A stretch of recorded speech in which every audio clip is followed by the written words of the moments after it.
Hello and welcome. Close your eyes for just a moment and imagine standing at the edge of everything you know, where the air tastes of pine and snow, where ancient stones remember songs sung before your ancestors drew breath. This is Skyrim, a land carved by gods and giants, where prophecy sleeps beneath every mountain and destiny walks disguised as a stranger on a frozen road. You are about to step into a world that has forgotten its own legends. A place where dragons have become nothing more than stories parents tell children, where the very word Dragonborn means less than dust to those who have never seen the sky split open with fire and fury. But you will see it, you will live it, and before your journey ends, you will become the one thing standing between this world and its complete annihilation. The year is 200 and one of the Fourth Era, and Tamriel bleeds from wounds both seen and unseen. 26 years have passed since the White Gold Concordat was signed, that terrible treaty that ended the Great War, but began a different kind of suffering. The Aldmeri Dominion, that alliance of high elves who call themselves Thalmor, had brought the empire to its knees through years of brutal conflict. When the emperor finally bent and signed that parchment, he bought peace with the blood of his people's faith. The Concordat demanded many things, territory and gold among them. But its cruelest requirement was the ban on Talos worship. Talos, you see, was once a man named Tiber Septim, the warrior who united all of Tamriel under one banner and founded the Third Empire.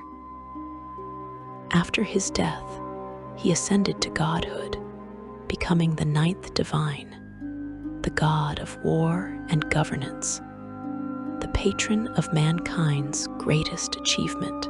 To the people of Skyrim, Talos was not merely a god.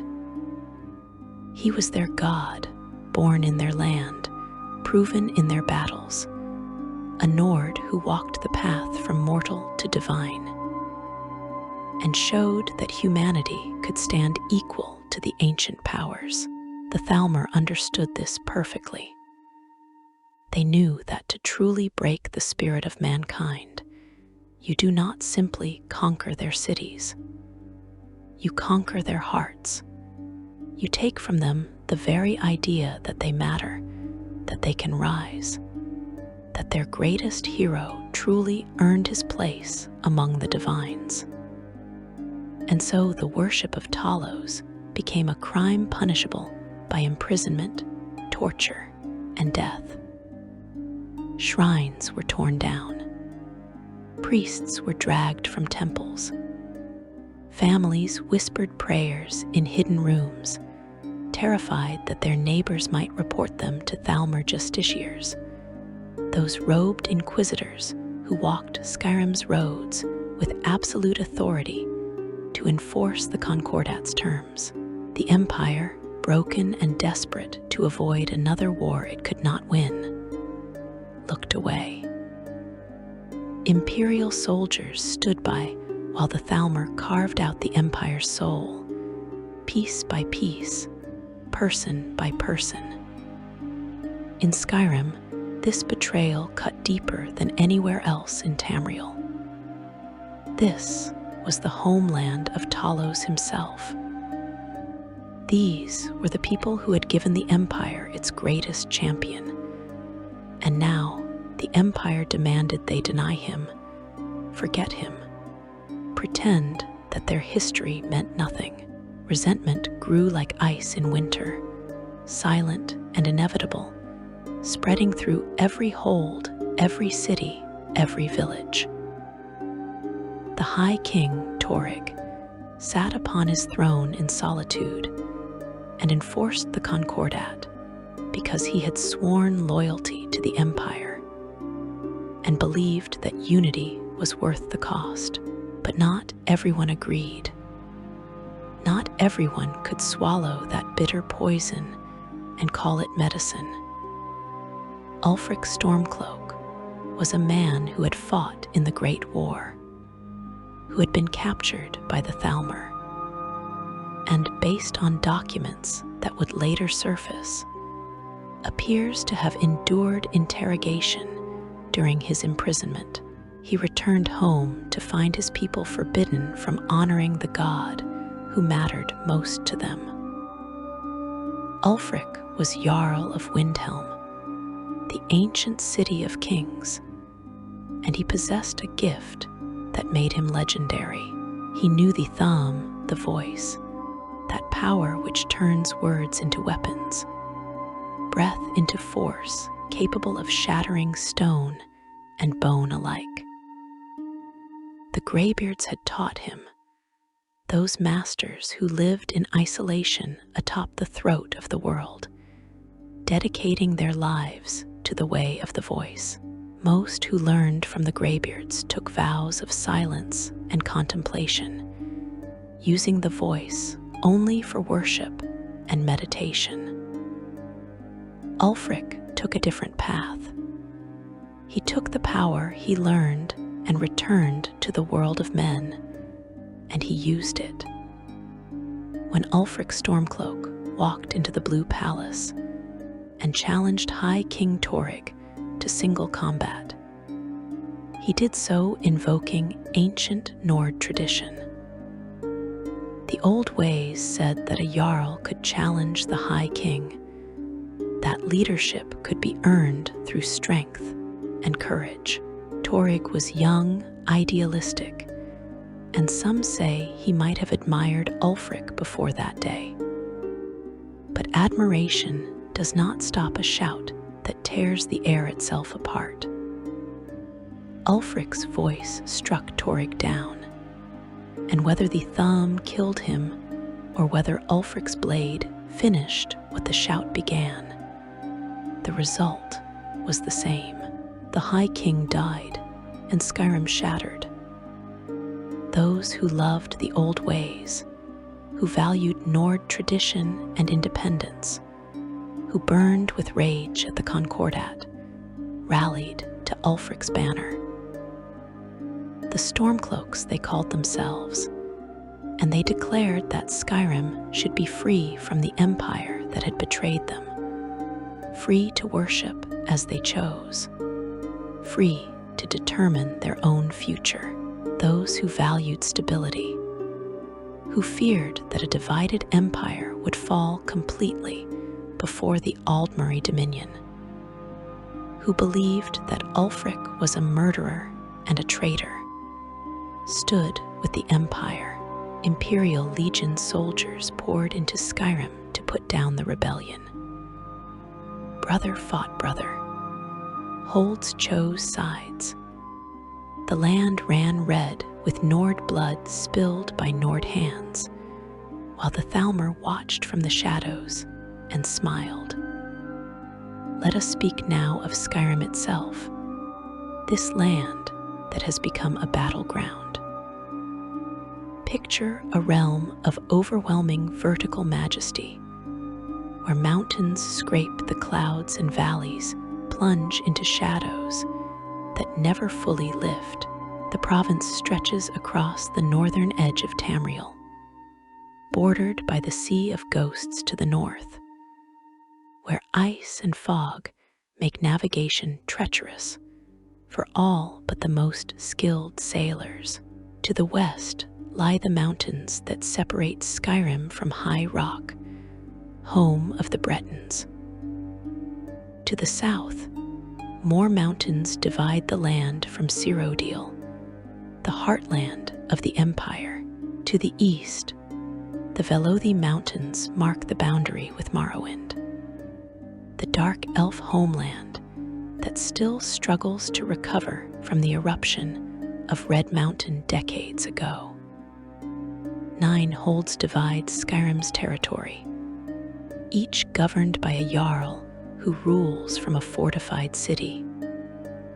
In the northwest, Solitude sits like a crown upon its great stone arch, capital of Hoffinger Hold and seat of imperial power in Skyrim. General Tullius commands the Legion forces from Castle Dower, while the new High Queen Elisif, widow of Torig, lives in the Blue Palace and struggles to fill the void her husband's death created. Solitude is wealth and culture, a port city connected to the wider empire, a place where imperial influence runs deep, and the Thalmor maintain their embassy in the nearby mountains. Travel east along the northern coast, and you find Winterhold, or what remains of it. Once this was a city to rival Solitude, a seat of magical learning and Nordic power. Then came the Great Collapse, a cataclysm that dropped most of the city into the sea in a single night. Now, only a handful of buildings remain, clinging to the cliff's edge, and the College of Winterhold stands isolated on its stone bridge, blamed by many for the disaster that destroyed their home. The Jarl of Winterhold, Courier, rules over almost nothing, his hold reduced to a few scattered settlements, and the mages he cannot touch but cannot forgive. South from Winterhold, you enter the volcanic tundra of Eastmark, where Windhelm rises like a monument to Nordic history. This is the oldest city in Skyrim, built by the legendary Usgrammer himself, first of the Harbingers, who led the 500 companions from Atmora to conquer this land from the elves who had dwelt here before. Windhelm's walls are stone and legend, its streets narrow and ancient, its palace the seat of Ulfric Stormcloak, who would be High King and free Skyrim from the Empire's chains. The city is a place of contrasts, where Nordic pride exists alongside the Grey Quarter, where dark elves live in poverty and face daily prejudice, where the Argonians are not even allowed past the walls and must work the docks regardless of weather. West of Eastmark spreads the Pale, cold even by Skyrim's harsh standards, centered on the city of Dawnstar with its vital port and its darker secret, the nightmares that plague its people. Sent from a sanctuary of the Dark Brotherhood hidden in the nearby hills. Further west lies Hjalmark, a hold of marshes and mists, where Morthal sits surrounded by swamps and the ancient Nordic ruins that dot the landscape. Jarl Eidgrod Ravencrone rules here, a woman touched by visions, who sees more than most wish to see. The heart of Skyrim belongs to Whiterun Hold, the great central plains where farms prosper and trade routes converge. Whiterun City sits atop a hill, visible for miles in every direction, its market the busiest in Skyrim. Jarl Balgruf, the Greater, has thus far refused to take sides in the civil war, trying desperately to keep his hold neutral, to protect his people from the conflict tearing the land apart. It is a precarious position, and everyone knows it cannot last. To the south lies Falkreath Hold, heavily forested, its borders reaching nearly to Cyrodiil. Falkreath town is known for its massive graveyard, where warriors from across Skyrim come to be buried. The forests hide bandits and beasts in equal measure, and the hold has changed hands between Empire and Stormcloaks more than once as the war grinds on. In the southwestern mountains, the Reach is a realm unto itself. The native people, called Reachmen or Forsworn depending on who speaks, claim this land as theirs by right of habitation stretching back before the Nords came from Atmora. They are fierce, tribal, and practice their own form of magic rooted in nature and older gods. Markarth, the hold capital, is built into the mountain itself. Dwemer architecture from a vanished race, a city of stone, and secrets where silver flows from the mines, and the Silverblood family controls everything that matters. The Forsworn wage a guerrilla war from the hills, attacking any they see as invaders, making the Reach the most dangerous hold for travelers.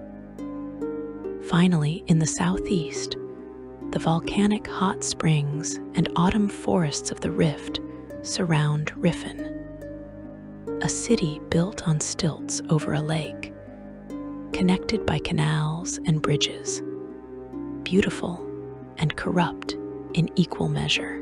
Riffin is where the Thieves' Guild operates openly, where Maven Blackbriar's influence rivals the Jarl's authority, where everyone has an angle and nothing is quite what it seems. The Rift is also home to Ivarstead and the 7,000 steps leading up the throat of the world to High Hrothgar, where the Greybeards maintain their vigil in silence and contemplation. The people of Skyrim are as harsh as the land that shaped them. Nords value strength, honor, and loyalty above all else. They are warriors by culture and necessity, taught to fight from childhood, raised on stories of the 500 companions and Usgrammer's great conquest. They gather in mead halls to drink, feast, and share tales of glory. They follow the old Nordic pantheon of divines, but maintain traditions older still. The ancient gods like Shor, Kine, and soon that their Atmoran ancestors worshipped. Death in battle is honored. Cowardice is the worst shame. Family and clan bonds run deep, and oaths once given are sacred. But Skyrim is not only Nords. Dark elves fled here when Red Mountain erupted and destroyed much of Morrowind decades ago, settling primarily in Windhelm's Grey Quarter and Solitude, bringing their own culture and religion, worshipping the Tribunal, or the Daedra their ancestors followed. Argonians work the docks in Riffin and Windhelm, often facing discrimination. Their reptilian appearance and connection to the hissed trees of Black Marsh, making them seem alien to Nordic eyes. Bretons, Imperials, Redguards, and others come to Skyrim seeking fortune, opportunity, or refuge, adding their voices to the complex cultural mix. Magic is viewed with suspicion by many Nords, seen as a foreign practice, something elves do because they lack Nord strength. The College of Winterhold reinforces this prejudice, standing as a reminder of how magic destroyed an entire city. Yet magic persists in court wizards who serve the Jarls, in the ancient traditions of the Voice, in the dragon priests who once ruled these lands and whose tombs still hold power. The line between magic and the natural order between the voice and sorcery, between acceptable and forbidden power. These boundaries shift depending on who wields the power and to what end.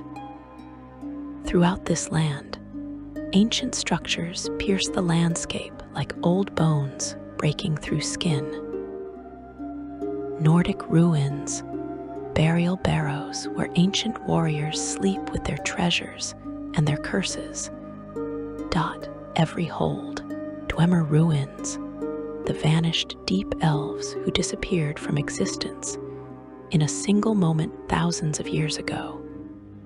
These vast underground cities still operate their machines, still defend themselves with mechanical guardians, still hide secrets that scholars die trying to uncover. Standing stones mark the landscape, each granting a different blessing to those who embrace them, their origins lost to time.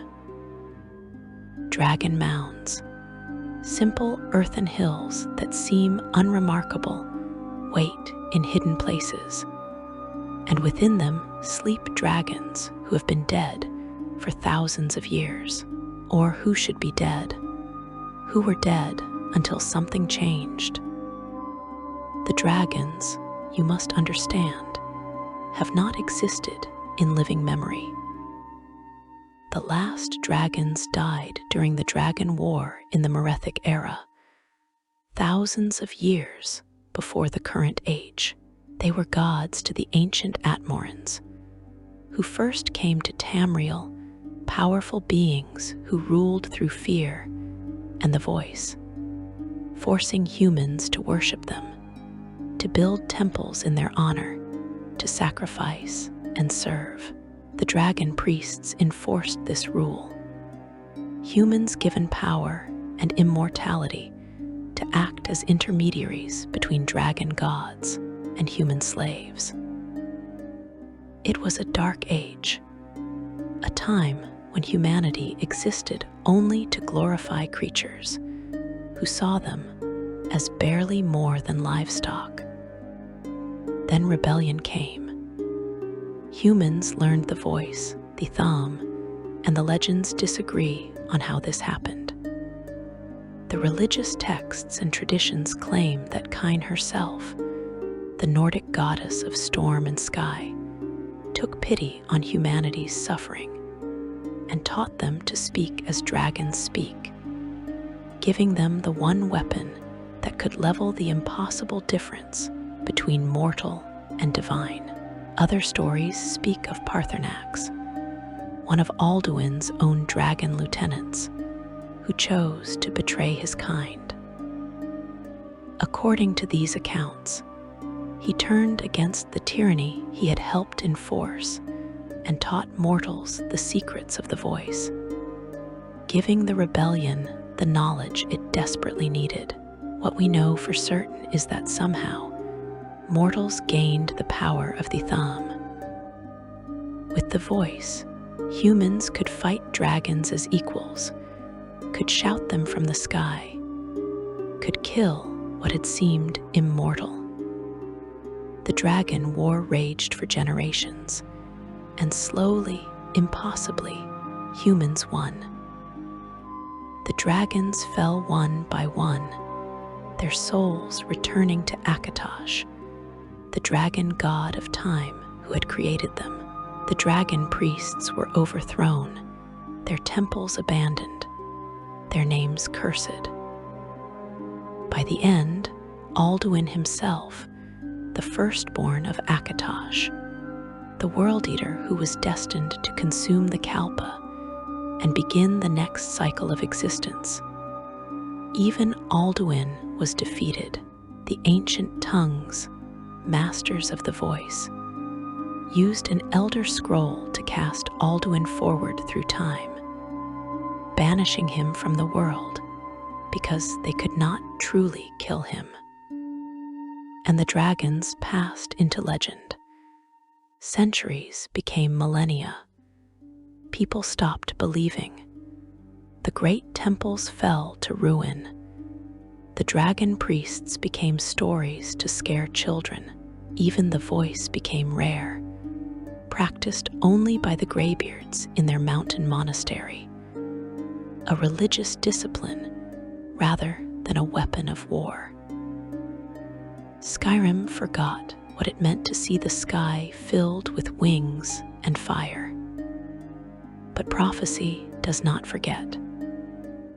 In the deepest archives, in the most obscure texts, a few scholars still read the words carved in ancient temples and written in crumbling books. They read about Alduin's return, about how the World Eater would come back at the end of time to fulfill his purpose.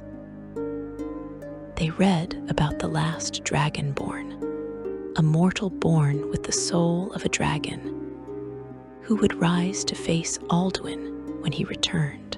Most dismissed these prophecies as mythology, religious fancy, the kind of dramatic predictions that never actually manifest in the real world. The Blades knew better. This ancient order had protected the emperors of Tamriel for thousands of years, but their original purpose was older and more specific.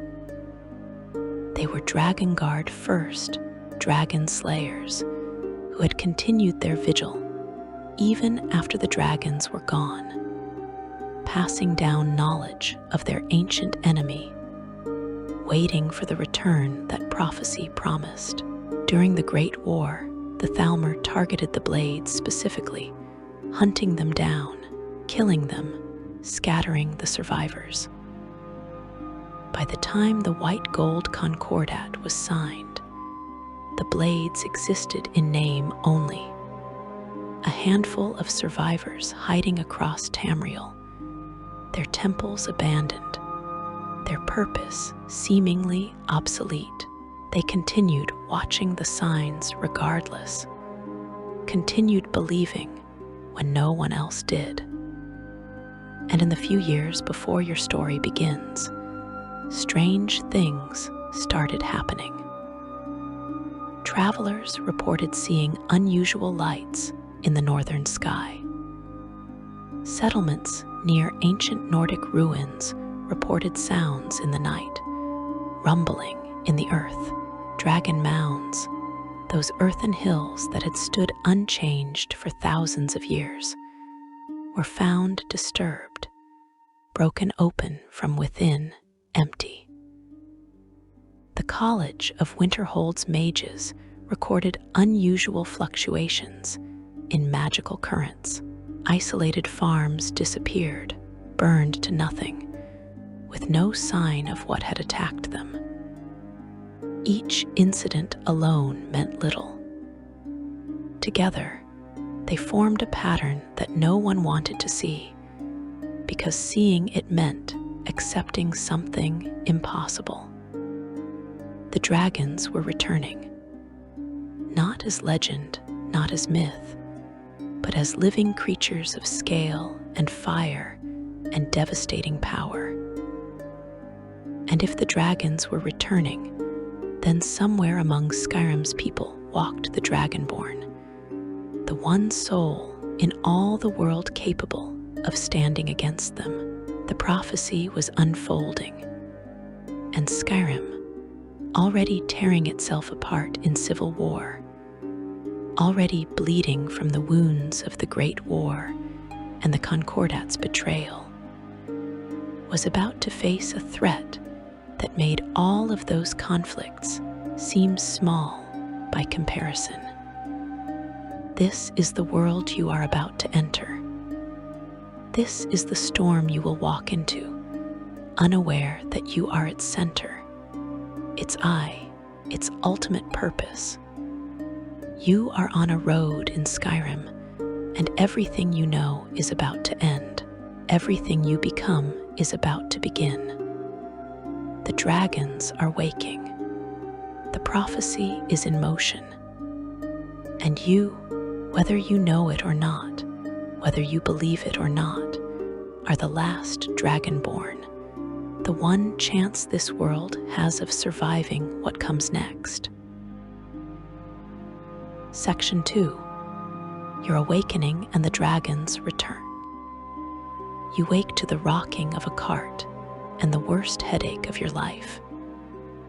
Your hands are bound, rough rope cutting into your wrists, and for a moment, you cannot remember how you got here or where here even is. The world comes back in pieces, trees passing overhead, their branches still green despite the autumn chill. Mountains in the distance, their peaks white with early snow. The creak of wooden wheels on a dirt road. Voices speaking in low tones, resigned and tired. And then the full weight of your situation crashes down like a boulder. You are a prisoner. You are in a cart heading toward somewhere you do not want to go. And you have no idea how this happened. The man sitting across from you notices you stirring. He has blonde hair and blue eyes, annoyed by every measure. And he wears the blue of the stormcloaks, though his hands are bound like yours. "Hey, you're finally awake," he says, and there is something almost apologetic in his voice, as if your shared predicament creates an instant bond. You were trying to cross the border, right? Walked right into that imperial ambush, same as us, and that thief over there. He nods toward a man in rags who looks like he might vomit at any moment, fear etched deep in every line of his face. The thief, Lockyer from Rorikstead, he will tell you his name is, curses under his breath. Damn you Stormcloaks. Skyrim was fine until you came along. Empire was nice and lazy. If they hadn't been looking for you, I could have stolen that horse and been halfway to Hammerfell by now. His voice carries the whine of a man who has realized too late that his small crimes have caught him up in something far larger and more deadly than he ever intended. The Stormcloak, whose name is Ralof, looks past you to the fourth occupant of the cart, and his expression changes to something approaching reverence. The man he addresses wears a gag over his mouth, his hands bound with thicker rope, and even sitting down you can tell he is someone important. His bearing, the way he holds himself despite the circumstances, speaks of authority. Ralof confirms it. This is Ulfric Stormcloak, the true High King. If they've captured you, it means the rebellion is in danger. But if they think they can kill Ulfric and end this, they're mistaken. Ulfric Stormcloak, the man who shouted down High King Torrig, the man who started a civil war, the man half of Skyrim would die for, and the other half would die to see executed, and you are in a cart with him, heading toward the same fate. The Imperial soldiers surrounding the cart make it clear there will be no escape, no last-minute reprieve. This is happening, and your opinion on the matter counts for nothing. The cart rolls through a gate, and the settlement of Helgen rises around you, a fortified town pressed against the mountains near the border with Cyrodiil. Imperial banners hang from the walls. Soldiers line the streets. This is not a trial. This is not even a proper imprisonment. This is an execution, swift and final.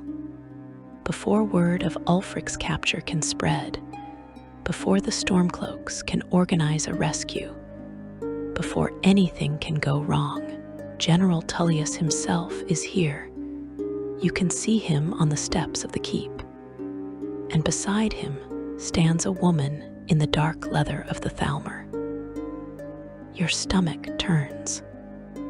The Empire caught Ulfric Stormcloak and decided to kill him immediately, here in this border town, with the Thalmor watching to ensure their treaty partner does what is expected.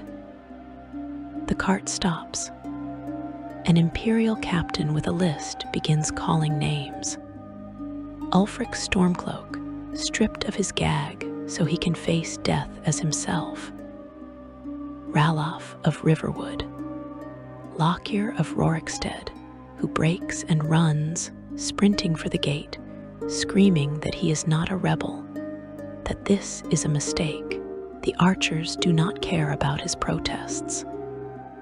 Arrows catch him before he makes it 20 feet, and he falls in the dirt, dead before he stops moving. The message is clear. There is no escape. There is no mercy. There is only the block and the axe. The captain reaches your name on the list, except you are not on the list. Who are you? She demands, and you tell her, but it does not matter. You are not on her list, which means she does not have orders about you, which means she makes the decision herself. Forget the list. You're going where they're going. Come on. Just like that, your fate is sealed by bureaucratic convenience, and one woman's decision that it is easier to kill an extra prisoner than to sort out the paperwork. You are lined up with the others. A priestess of Arche tries to offer final rites, to give the condemned some measure of comfort in their last moments, but most refuse her. One Stormcloak soldier spits and demands to die facing his homeland, not listening to imperial gods. The captain signals, and the headsman raises his axe. The soldier kneels at the block, defiant to the end, and the axe falls. His head rolls into the basket, and his body slumps to the ground, and blood pools in the dirt. This is real. This is happening.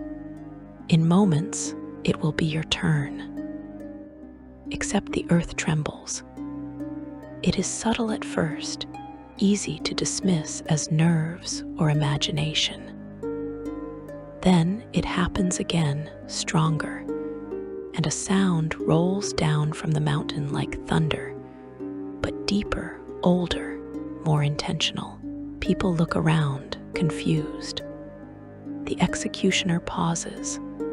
General Tullius shouts something about maintaining order. The priestess stops mid-prayer, and then you see it. The sky darkens as a shape passes overhead, massive beyond comprehension. Wings that blot out the sun. Scales black as midnight. Eyes that burn with malevolent intelligence. The creature lands atop the tower of Helgen's keep, and when it opens its mouth, the sound that emerges is not a roar. It is words, language, the thumbs spoken with power that makes the ancient tongues of legend seem like children playing at shouts. Yaltor Shul, fire and death pour from the dragon's mouth, washing over buildings and people alike. Helgen ignites. Stone cracks. Towers collapse. Soldiers who moments ago were executing prisoners now run screaming as the dragon incinerates them where they stand. This is a dragon, something that should not exist, something from ancient legend made terrifyingly real.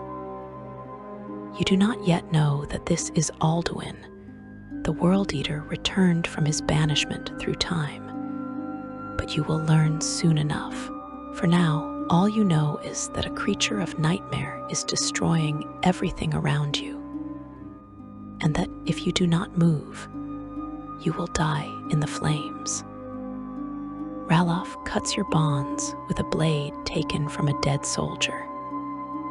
Come on, with me if you want to live. Or perhaps it is Hadvar, an imperial soldier who realized you were not supposed to die, who sees a chance to save at least one person from this catastrophe. In the chaos, the choice almost does not matter. You run. The dragon lands again, so close you can feel the heat radiating from its scales, and its shout tears apart the wall, opening a path into a nearby building. You dive through, and the building collapses behind you, and you are alive by margins so thin you can measure them in heartbeats. The escape through Helgen becomes a nightmare of smoke and fire and crumbling architecture. You navigate through torture chambers and storerooms, past bodies of soldiers and civilians caught in the wrong place when the dragon arrived. The dragon stalks you through the burning town, appearing at gaps in walls and broken ceilings, its presence inevitable and overwhelming. You fight when you must, grabbing weapons from the dead, defending yourself against other prisoners who have gone mad with fear, or opportunistic soldiers still trying to follow orders in the middle of the apocalypse. In the depths beneath the keep, you find a cave system, natural passages that lead out of Helgen and into the mountain foothills. Ralof or Hadvar, whichever one you chose to follow, leads you through, and you fight your way past wolves and stormcloaks or Imperials, depending on whose side you took. The politics of the Civil War persist even in the shadow of a dragon attack, even when both sides should be united against a threat that makes their conflict meaningless by comparison. Humans cling to their feuds even as the world burns. You emerge into daylight on the far side of the mountain, and Helgen is visible in the valley below, burning. The dragon circles above it, a dark silhouette against the smoke-stained sky.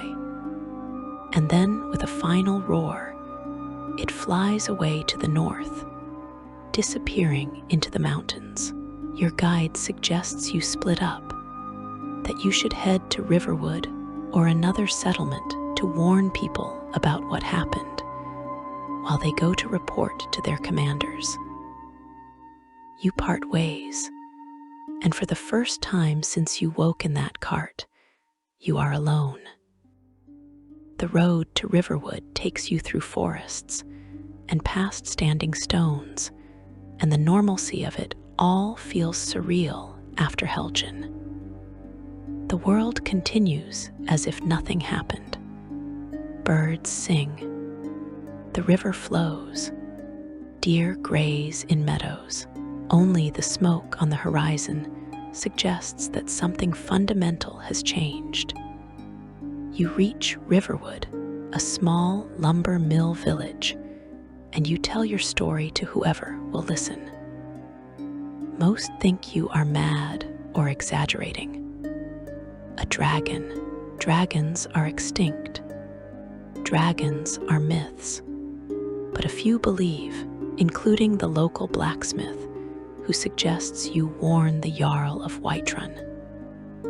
If a dragon attacked Helgen, Whiterun needs to prepare.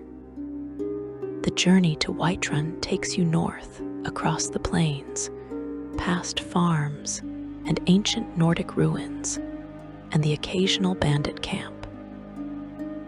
You are nobody, a refugee from a destroyed town, carrying a warning that sounds like fantasy.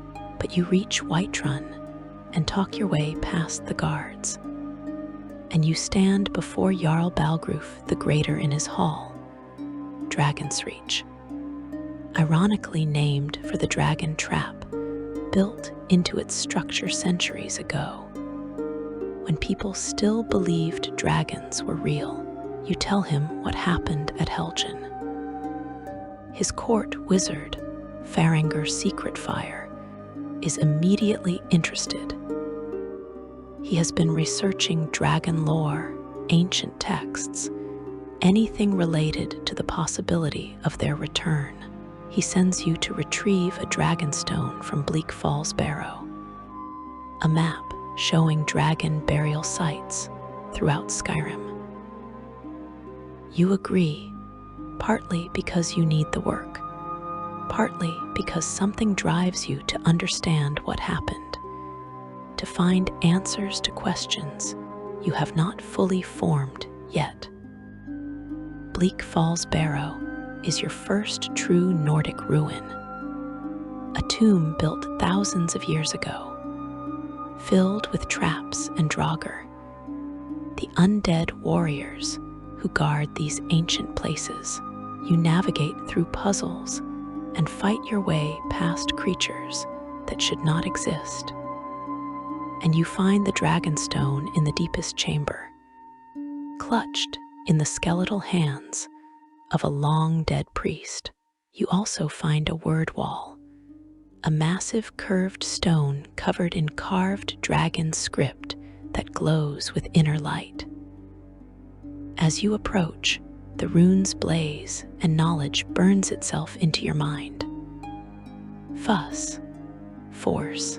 You understand the word not as a concept, but as a fundamental truth, a piece of the thumb, the voice that shapes reality. It feels right in a way you cannot explain, like remembering something you never learned. You return to Whiterun and deliver the dragonstone to Faringur, who is ecstatic. But before he can properly examine it, Irilith, Jarl Balgruf's bodyguard and housecarl, bursts into the room with urgent news. A dragon has been sighted attacking the Western Watchtower. This is not ancient history or academic research anymore. This is immediate and deadly.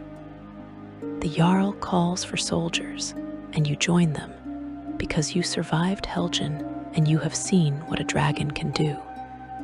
And somehow you feel responsible. Or perhaps you simply cannot walk away. The Western Watchtower is on fire when you arrive. Guards fighting desperately against a dragon that circles and attacks with fire and claw. This one is not the black dragon from Helgen, but another, scales brown and weathered, and you will later learn its name was Myrmilnir. The soldiers shoot arrows, and you strike with whatever weapon you carry, and slowly, impossibly, the dragon weakens.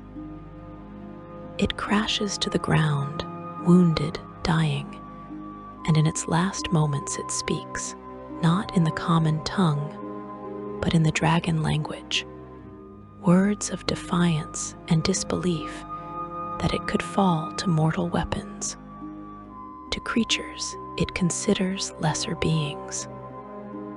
And then it dies, and its flesh burns away with golden fire, and its very essence flows into you. You stagger as the dragon's soul merges with yours, as power beyond anything you have experienced fills you to bursting. The guards step back, afraid, awed, confused. One of them whispers the word, Dragonborn. You absorb the dragon's soul. Only a Dragonborn can do that. Only the one who possesses the soul of a dragon in a mortal body can take that power and make it their own. You do not understand, not fully. You barely understand what just happened, why you feel different, why the word you learned from the wall in Bleak Falls, Barrow, suddenly feels alive inside you, connected to something primal and vast. But before you can process any of this, the sky itself seems to respond. A shout echoes from the mountain, from the throat of the world where High Hrothgar sits in isolation, from the greybeards who have sensed what you did. The shout rolls across Skyrim, and everyone hears it, and everyone knows what it means. The greybeards are calling someone to them. They are calling the Dragonborn. They are calling you. Back in Whiterun, the guards treat you differently. Word spreads fast. The Jarl names you Thane, a title of honor, and grants you the service of Lydia, a warrior to follow and protect you. But everyone knows the real honor, the real terror, is the summons from the greybeards. These are men who have dedicated their entire lives to the way of the voice, who live in silence and meditation, who have not called anyone to them in living memory. If they call you now, it means they know what you are. It means the prophecy is real. It means the dragon at Helgen was not an isolated incident. It means everything is about to change, and you are at the center of it. You are the Dragonborn, born with the soul of a dragon and the body of a mortal, the only being in all of Tamriel capable of permanently killing dragons by absorbing their souls, preventing them from resurrecting. You are the one the prophecy spoke of, the one who would rise when Alduin returned, the one chance the world has of surviving the World Eater's return. You did not ask for this. You did not train for this. You were on a road, crossing a border, and then you were in a cart heading for execution. And now you are the one person who can save or doom everything. The 7,000 steps lead up the mountain to High Hrothgar, carved into the stone by pilgrims over centuries. Each step is a meditation, a journey, a test of dedication. You begin to climb, leaving Whiterun behind, leaving the world of politics and war and normal concerns behind. You climb toward answers, toward understanding, toward the destiny that has been waiting for you since the moment you were born. The greybeards know who you are. The dragons know who you are on some level, their ancient enemy reborn. The prophecy knows who you are. Now you need to learn what that means, what you are supposed to do with this power, and whether you are capable of bearing the weight of a destiny you never chose. Section 3. The Way of the Voice and the Blade's Secret. The path to High Hrothgar begins in Ivarstead, a small village nestled at the base of the throat of the world, where the mountains rise so high their peaks disappear into clouds that never fully clear. The villagers here are accustomed to pilgrims making the journey up the 7,000 steps. That ancient path carved into the mountainside by devoted followers of the way of the voice over countless generations. They will tell you about Klimek, who makes regular supply runs to the greybeards, but has never quite managed to reach the top himself. His provisions left at a shrine partway up for the monks to collect. They will warn you about the frost troll that haunts the higher elevations, a creature of terrible strength and ferocity that has ended many pilgrimages in blood and screaming. They will wish you luck, and in their eyes you will see both respect and doubt, because many begin this climb, but not all complete it. You cross the bridge at the northern edge of Ivarstead, and the steps begin immediately. Wide stone stairs worn smooth by centuries of footfalls, marked at intervals by carved emblems that catch what little sunlight filters through the perpetual mist. The first shrine appears after several hundred steps, a simple stone structure with an offering place and an etched tablet explaining one aspect of the way of the voice. The tablets are lessons, fragments of philosophy left for pilgrims to contemplate as they climb. They speak of the voice as a gift from Kine, the Nordic goddess of the storm, who took pity on humans during their enslavement by the dragons and taught them how to speak as their oppressors spoke, how to turn breath into power, how to level the field between mortal and divine. The steps continue upward, switchback after switchback, and the air grows thinner and colder. Snow begins to appear, first in patches, then covering everything. You pass more shrines, each with another tablet, another lesson. The way of the voice is not merely about power, the tablets explain. It is about understanding, about wisdom, about using the thumb only for worship and the glory of the gods, never for personal gain or earthly conflict. The ancient tongues who defeated the dragons in the Merethic era grew too proud, the tablets say. They used the voice for conquest and glory, and their wars tore Skyrim apart.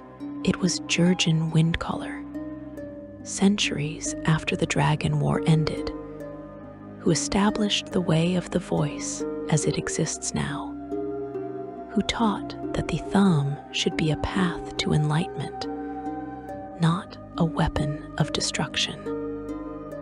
Around the 4,000th step, the frost troll appears.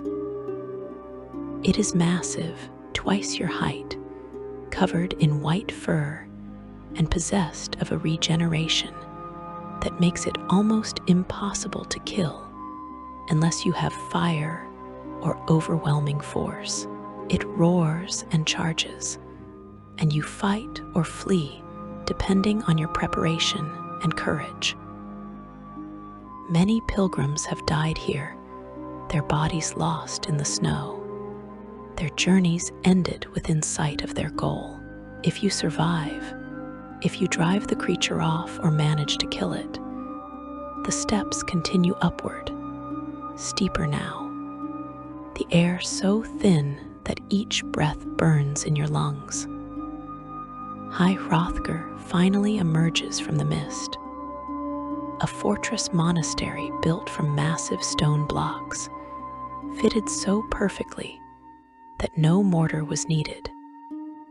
Its architecture speaking of an age when giants walked Tamriel and humans built to last millennia. The doors are enormous, and they open at your approach, swinging inward to reveal a hall of austere beauty. Stone floors polished by centuries of use, minimal furnishings, an atmosphere of profound silence that feels almost physical, as if the very air has weight and intention. 4 men wait for you in the hall. They are old, ancient even, their beards white, their robes simple gray cloth. These are the Greybeards, the last masters of the way of the voice, who have lived here in isolation for decades. speaking only in whispers when they must speak at all, because their voices have become so powerful that even casual speech could shatter stone and bone. Arngeir is the only one who speaks to you directly, his voice carefully controlled, each word measured and soft. The others, Bori, Wulfgar, and Einarth, communicate through gestures, and through Arngeir, their mastery of the thumb so complete that they dare not risk full speech. Arngeir tests you immediately. He wants to see the voice that you used when you absorbed the dragon's soul. You demonstrate, speaking the word fuss, and force ripples outward, striking a target that Arngeir has set up for this purpose. He nods, satisfied but not surprised. You are Dragonborn, he confirms. You have the gift that they have spent lifetimes learning, the ability to speak in the dragon language and have reality itself respond. They will teach you, he says, because that is their purpose, the reason the Greybeards exist. They preserve knowledge of the thumb so that when the Dragonborn appears, they can guide them, train them, help them understand what they are. The training is unlike anything you have experienced. The Greybeards teach you not through explanation, but through experience. They shout at you, and knowledge burns into your mind the same way it did at the word wall in Bleak Falls Barrow. Row, da, balance, and push. Combined with fuss, these words form unrelenting force, the most basic and most versatile of all shouts, the ability to project concussive power that can stagger enemies, throw them off cliffs, interrupt their attacks, even kill them if they are weak enough or the fall is far enough. You practice in the courtyard, shouting at targets, learning to feel the words not as sounds, but as fundamental truths, pieces of reality that you speak into being. But the Greybeards teach more than just words. They teach philosophy, the understanding that the voice is sacred, that it should not be used lightly or for personal gain. They teach control, the ability to shout with precision rather than raw power, to speak only as loud as necessary. They teach respect for the gift Kain gave humanity, and the responsibility that comes with power that can destroy as easily as it can create. Arngeir is particularly emphatic about this. The way of the voice, he explains, exists because the alternative is chaos, is humans using the thumb the way dragons use it, as a tool of domination and destruction. Ulfric Stormcloak, Arngeir says with barely concealed disgust, learned from the Greybeards, and then took that knowledge into the world to use in war, to kill a king. This is exactly what the way of the voice warns against. You are Dragonborn, though, and different rules apply to you. The Greybeards acknowledge this reluctantly. You were born with this power, not taught it over decades of meditation. You have a destiny that involves fighting dragons, which means combat, which means using the voice as a weapon, whether the Greybeards approve or not. Arngeir struggles with this contradiction. He wants to teach you the way of the voice as they practice it, as pure philosophy and worship. But he knows that you need to be able to fight, that the prophecy requires it, that Alduin will not be defeated through contemplation and silence. Master Einarth grants you another word, Yal Fire, part of the shout called Fire Breath, that allows you to exhale flames like a dragon. The Greybeards send you to retrieve the horn of Jurgen Windcaller from Sovngarde, an ancient Nordic ruin where the founder of their order was laid to rest. This is meant to be a final trial, a test of your worthiness to be called Dragonborn by the Greybeards officially.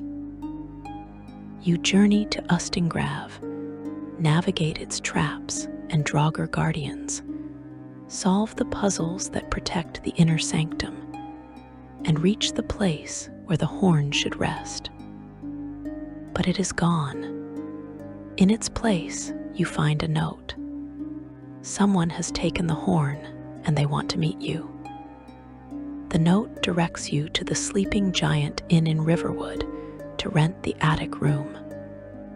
This is strange, suspicious, potentially dangerous.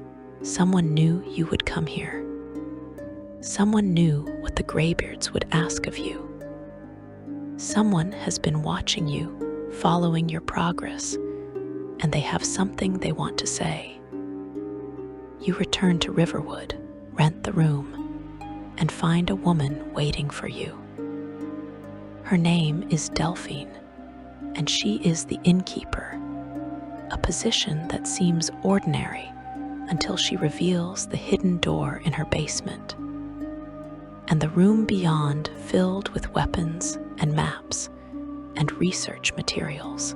Delphine is one of the last surviving blades, and she has been investigating the dragon attacks, trying to understand why they have returned and what can be done about them. She gives you the horn, which she took to ensure you would come to her, and she tells you what she has discovered. The dragons are returning because they are being resurrected. Someone or something is visiting the dragon burial mounds scattered across Skyrim and bringing the dead dragons back to life. Delphine has been tracking these resurrections, marking each location, trying to find a pattern. She believes the next resurrection will occur at Cainus Grove, a small settlement north of Windhelm. She wants you to go there with her, to witness the resurrection, to see who is responsible, and to kill the dragon that emerges. You go to Cainus Grove together, arriving just as the earth begins to shake. A massive black dragon lands atop the burial mound, and you recognize it immediately. This is the dragon from Helgen, the one that destroyed the town and saved you from execution. He speaks in the dragon language, words of power that sink into the earth, and the mound erupts. Another dragon emerges, flesh reforming on ancient bones, wings unfurling, eyes opening for the first time in thousands of years. The black dragon speaks to this newly resurrected dragon, calls it Sovngarde, commands it to serve and to kill. Then he sees you, recognizes what you are, and for the first time, there is something in his voice that might be uncertainty or surprise. He does not fight you. Instead, he leaves, flying away, leaving Sovngarde to test you. You kill Sovngarde with Delphine's help, absorbing its soul as you did with Myrmilnir at the Watchtower. Delphine is convinced now, if she had any doubts before. You are Dragonborn, and the black dragon is the one resurrecting the dragons, bringing his army back to life, preparing for something that prophecy has warned about for thousands of years. She takes you back to Riverwood, to her hidden basement, and she tells you what the Blades know about the Dragon War and the prophecies surrounding it. The ancient tongues fought the dragons in the Merethic era, she explains, and they managed to defeat most of them through mastery of the voice. But there was one dragon they could not kill, one who was too powerful, too fundamental to reality itself.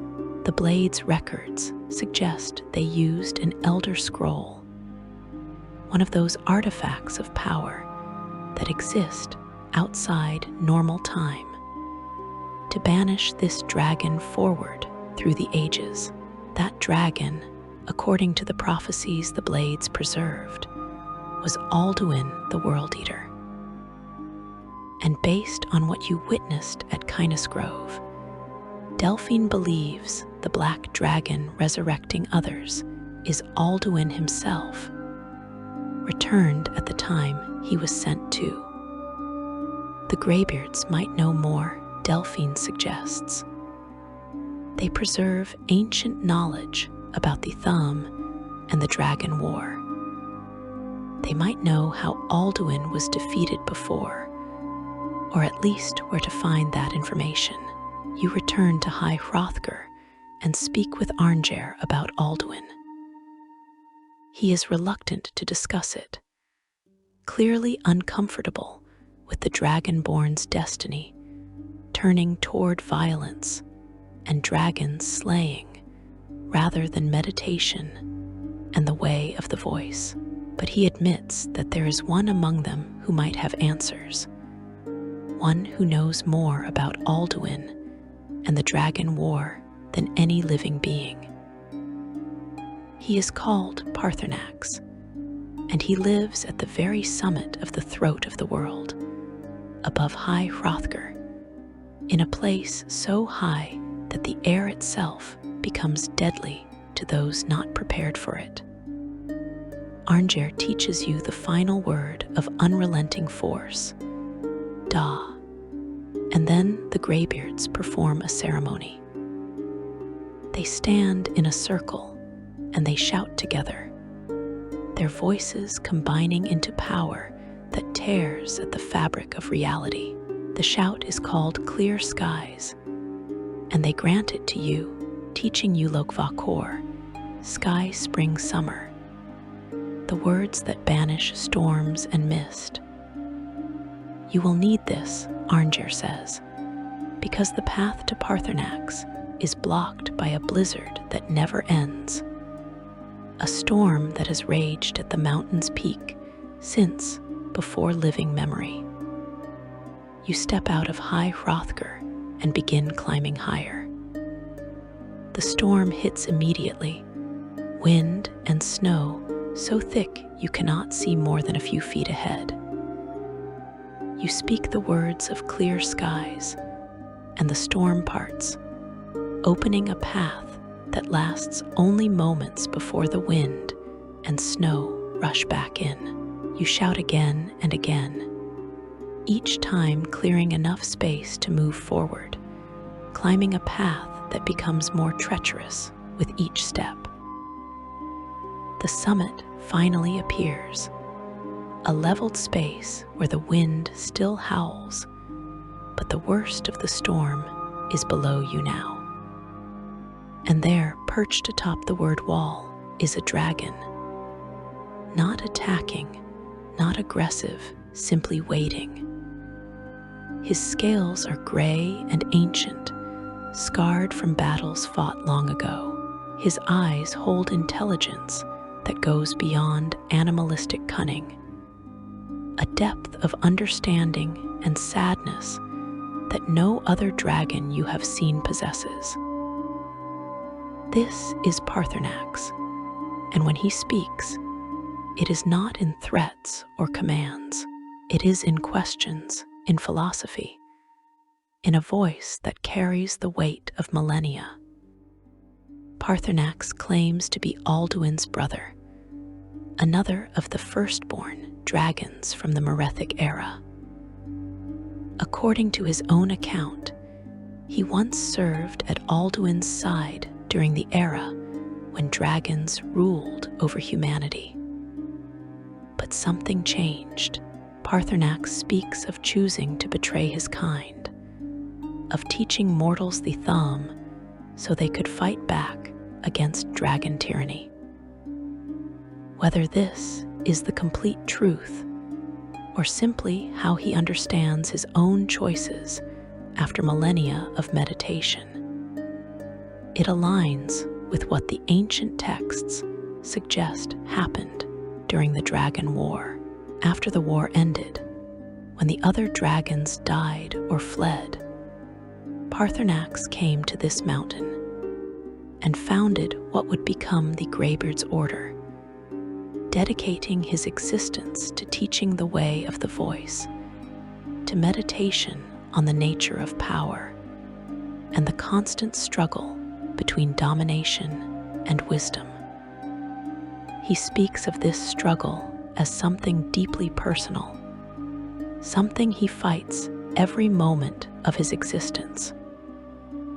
Dragons, he explains, are creatures of domination by their very nature. It is their fundamental drive to seek power over others, to rule, to destroy any who challenge them. To be a dragon and not act on these impulses requires constant effort, a meditation that has no end. Every day, he says, is a battle against what he is, against the instincts that scream at him to dominate and destroy.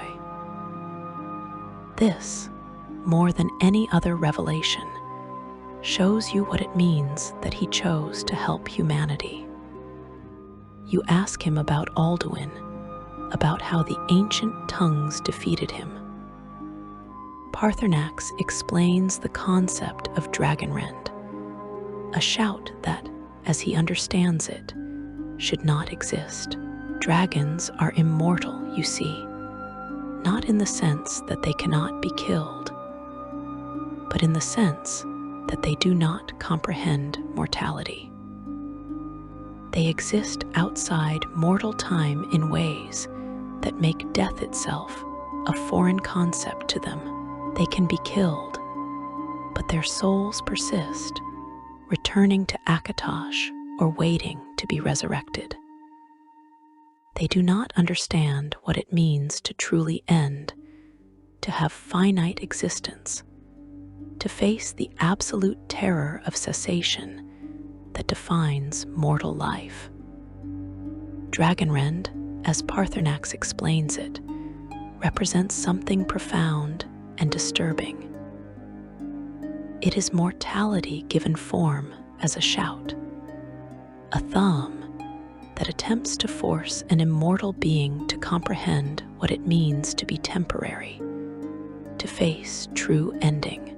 This shout, if Paarthurnax's understanding is correct, overwhelms dragons with an existential concept they cannot naturally grasp, bringing them crashing from the sky, making them vulnerable in ways no other attack can. Even speaking about it seems to cause Paarthurnax discomfort, as if the very idea of mortality is painful for him to contemplate. But Dragonrend cannot be taught in the normal way, Paarthurnax says. It was created by mortals, born from their understanding of death, and it embodies something that dragons cannot comprehend and therefore cannot speak or teach. To learn Dragonrend, you must learn it from those who created it, and they died thousands of years ago. Unless you can speak to them somehow, reach back through time to the moment they fought Alduin on this very mountain. Paarthurnax suggests the Elder Scroll, the same artifact used to banish Alduin. An Elder Scroll exists outside time, he explains. It contains knowledge of past and future, of events that happened and events that might happen. If you could find the Elder Scroll that was used in the battle, if you could read it at the location where Alduin was banished, you might be able to witness that ancient battle, to see the shout used, to learn it directly from the heroes who created it. You descend the mountain with more questions than answers. Delphine is waiting in Riverwood with news. She has located the last surviving blade who might have knowledge that could help. His name is Espern, and he is hiding in the Ratway, the underground sewer system beneath Riffin, hiding from the Thalmor who have spent decades hunting the blades to extinction. You travel to Riffin, navigate the dangerous tunnels filled with criminals and worse, and find Espern's hideout. He is old, paranoid, convinced the Thalmor have finally found him. When you tell him you are Dragonborn, when you prove it by shouting, his paranoia transforms into desperate hope. Espern is a scholar, a keeper of blade lore, and he has spent years studying the prophecy of Alduin's return. He shows you his research, drawings and texts copied from ancient sources, all pointing to the same conclusion. Alduin has returned to destroy the world, to fulfill his role as World Eater, to end this Kalpa so the next can begin. The only thing that can stop him is the Dragonborn, using knowledge and power that have been lost to time. Espern speaks of Sky Haven Temple, the last blade stronghold, hidden in the Reach near Karthspire. The temple might contain more information, might have records or relics that could help. Together, you and Delphine and Espern travel to the Reach, fight through the Forsworn that infest the region, and find the entrance to Sky Haven Temple, hidden behind a waterfall. Inside, the temple is exactly as the blades left it years ago, preserved and waiting. Espern examines the murals covering the walls, ancient artwork depicting the Dragon War, the fight against Alduin, and the prophecy of his return. The central mural shows what Espern interprets as Alduin's defeat, and he translates the text surrounding it. The ancient tongues used an elder scroll to banish Alduin, exactly as Paarthurnax said. To defeat him permanently, you will need to do what they could not. You will need to kill him, to absorb his soul as you do with lesser dragons, to end him completely rather than simply sending him away. But first, you need Dragonrend. You need to find that Elder Scroll. Section 4. Divided Loyalties and the Civil War. As you travel through Skyrim in pursuit of the Elder Scroll and the knowledge needed to defeat Alduin, the Civil War rages around you like a storm that refuses to break. You cannot avoid it, cannot pretend it does not exist, because everywhere you go the conflict has left its mark. Burned farms where families once lived, refugees on the roads, fleeing violence they do not understand and did not choose, soldiers in blue or in bearskins, patrolling roads and manning forts, eyeing each other with hatred that runs so deep it has become part of the landscape itself.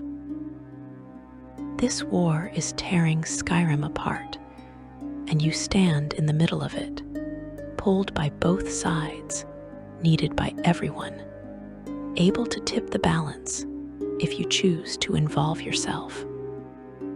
The Imperial Legion represents order, unity, and the belief that Skyrim is stronger as part of the Empire, then it would be standing alone.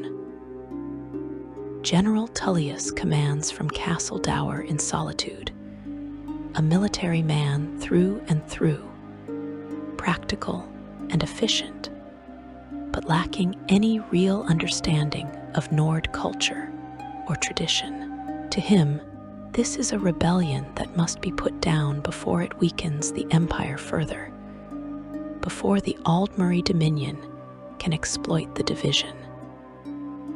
He sees Ulfric Stormcloak as a traitor and a murderer, someone who killed his king through dishonorable means, and then wrapped that crime in the flag of freedom and tradition. Tullius does not care about Nord customs or ancient rites of challenge. He cares about maintaining imperial authority and ending a war that is draining resources the empire desperately needs for the inevitable second conflict with the Thalmor. Legate Rick serves as his second in command, and she is everything Tullius is not.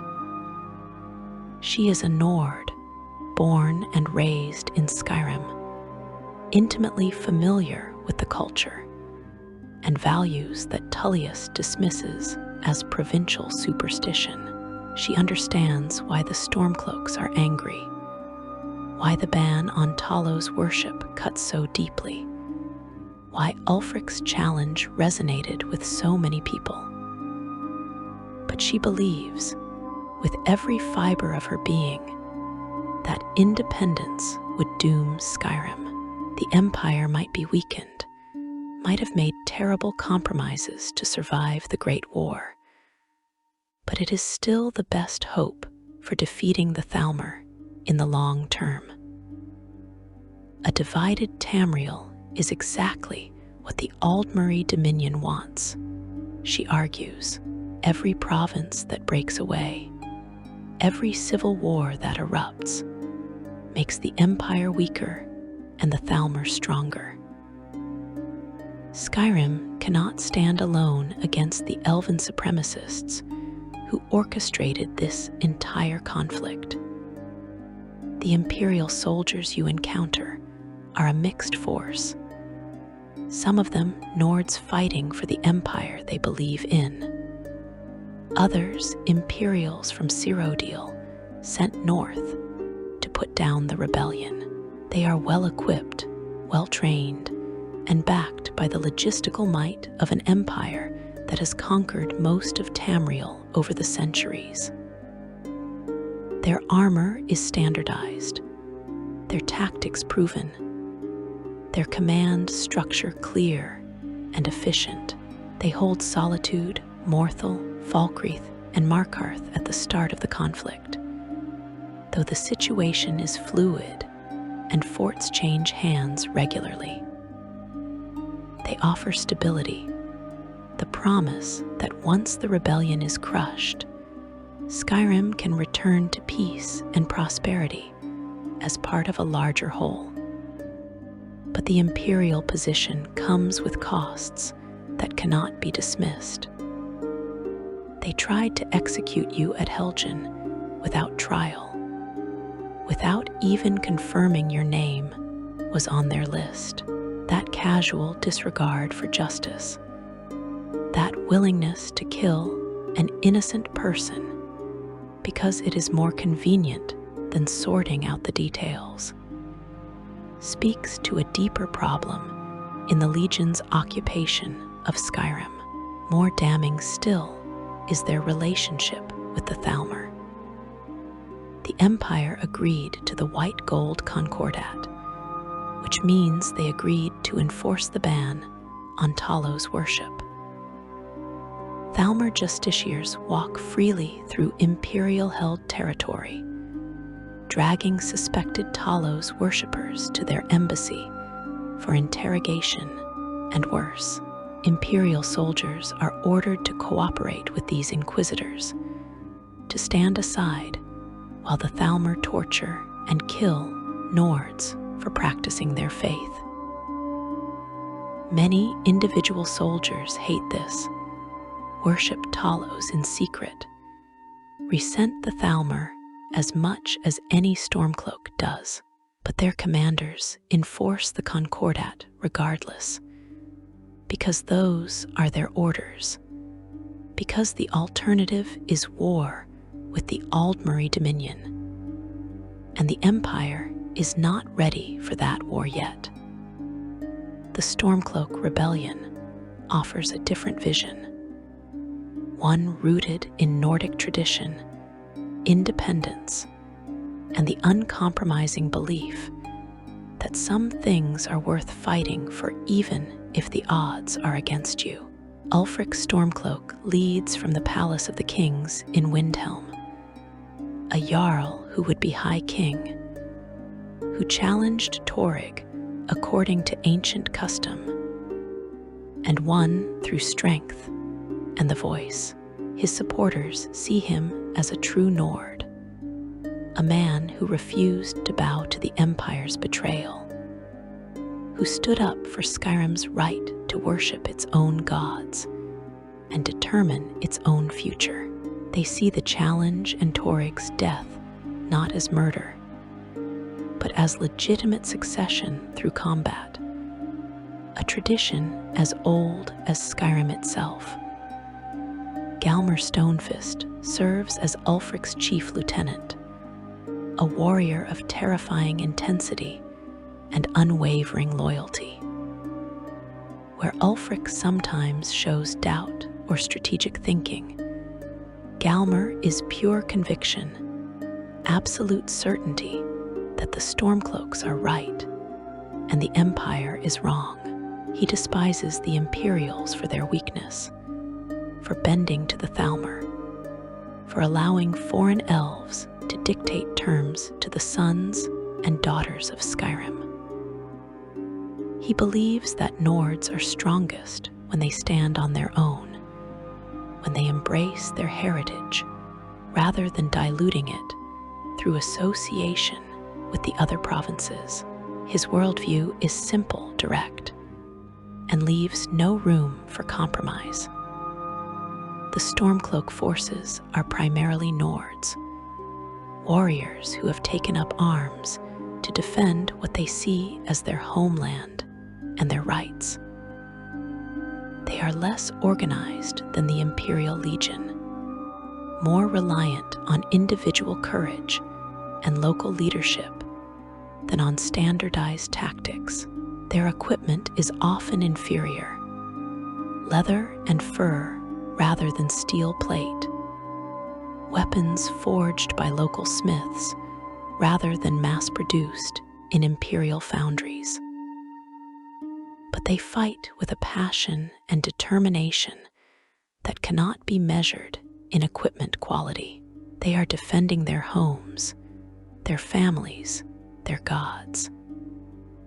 They know the terrain, have the support of much of the local population in the holds they control, and are willing to die for a cause they believe in completely. The Stormcloaks hold Windhelm, Dawnstar, Winterhold, and Riffin at the conflict's start, though again the situation shifts as the war progresses. They conduct themselves as liberators in their own territory, protectors of true Nord values against imperial oppression. But their vision of Skyrim has dark edges that cannot be ignored. The treatment of the Dunmer in Windhelm's Grey Quarter reveals a deep-seated prejudice, dark elves forced to live in poverty in the worst part of the city, facing daily discrimination and hostility. The Argonians are not even allowed within the city walls, forced to work the docks regardless of weather or danger, kept separate because Nords and Dark Elves both fear and despise the reptilian outsiders. Ulfric himself displays a troubling indifference to these injustices. When questioned about the conditions in the Grey Quarter, he dismisses the concerns, arguing that he has bigger problems to worry about, that the Dark Elves should be grateful they have a place to live at all. This attitude permeates much of the Stormcloak movement. They fight for freedom, but it is freedom for Nords specifically, not for Skyrim's diverse population. Their vision of an independent Skyrim is one where Nord culture and Nord interests come first, where other races exist at the sufferance of the majority, where tradition matters more than inclusivity. The Thalmor watch all of this with barely concealed satisfaction. If you infiltrate the Thalmor embassy during your investigations, you can discover documents that reveal their true position with chilling clarity. They do not want either side to win. They want the war to continue indefinitely, bleeding both the Empire and Skyrim, weakening potential opposition to Aldmeri Dominion expansion. Ulfric Stormcloak is described in these documents as an asset, though the dossier explicitly notes he is uncooperative to direct contact. The files reveal he was captured during the Great War and interrogated after the Imperial city's fall. The documents suggest the Thalmor believe information was extracted from him during this period, though the exact nature of what happened remains unclear. What is certain from the dossier is that direct contact with him now is impossible, and he is not considered a willing agent, but that his actions serve Thalmor interests regardless of his intentions. The Markarth incident is referenced in these files as an example of how Ulfric's actions have benefited the Thalmor. When Ulfric retook Markarth from the Forsworn, he demanded the right to worship Talos openly in exchange for his services. The Empire agreed, but the Thalmor forced them to renege on that promise or violate the Concordat. The Empire chose to crack down on Talos' worship more aggressively, which drove more Nords into Ulfric's arms. His challenge to Torrig and the resulting civil war have cost both sides dearly, while the Thalmor grow stronger, watching from their embassy and waiting for both factions to exhaust themselves. But this does not mean Ulfric is a Thalmor agent or a willing collaborator. The documents make clear that he genuinely believes in his cause, that he despises the Thalmor as much as any Nord does, that he is simply playing into their hands without realizing it. He is fighting for independence in a way that makes that independence less likely to succeed. A Stormcloak victory would give Skyrim its freedom, but leave it isolated and vulnerable, unable to stand against the full might of the Aldmeri Dominion when the Thalmor eventually move to conquer it. An imperial victory would reunite the province, but leave the Talos ban in place, the Thalmor still operating with impunity, the core grievance unresolved and festering. The political situation in the holds reflects this complexity. Some Jarls have chosen sides firmly. Elisif in solitude supports the Empire out of loyalty to her dead husband and belief in the institution he served. Ulfric in Windhelm leads the rebellion. But others are trapped between their personal beliefs and political reality. Jarl Balgruf in Whiterun refuses to choose, trying to keep his hold neutral, knowing that whichever side he picks will make him a target for the other. He respects Ulfric as a warrior, but cannot condone the killing of High King Torrig. He values Skyrim's independence, but fears that the Stormcloaks will destroy the province in trying to save it. His neutrality cannot last forever, and he knows it. Jarl Igmund in Markarth holds the city for the Empire, but faces constant assault from the forsworn native Reachmen, who view both Imperials and Nords as invaders. The Silverblood family actually controls Markarth's economy, and thus much of its policy. Their wealth from the mines buying influence that rivals the Jarl's official authority. In Riffin, Jarl Layla Lawgiver supports the Stormcloaks, but her power is undermined by corruption and Maven Blackbriar's criminal enterprises. The Thieves' Guild operates openly. The Jarl's own steward may be taking bribes, and Maven's connections to both the Dark Brotherhood and influential figures across Skyrim make her effectively untouchable. You find yourself drawn into this conflict, whether you want to be or not. Both sides approach you as your reputation grows. As word spreads of the Dragonborn walking Skyrim, the Legion offers you rank and purpose, the chance to end the war quickly and reunite the province against the dragon threat. The Stormcloaks offer you a place in their cause, the opportunity to stand with true Nords against Imperial tyranny and Thalmor manipulation. Or you can refuse both, focus on the dragons, try to stay above the political struggle. But even neutrality is a choice with consequences. If you join the Imperial Legion, you report to Legate Rick, who sends you on missions to weaken Stormcloak positions and capture key locations. You might be ordered to infiltrate enemy camps and steal strategic documents, to clear out forts and claim them for the Empire, to fight in pitched battles where Nords kill Nords, while the dragon threat looms over everyone.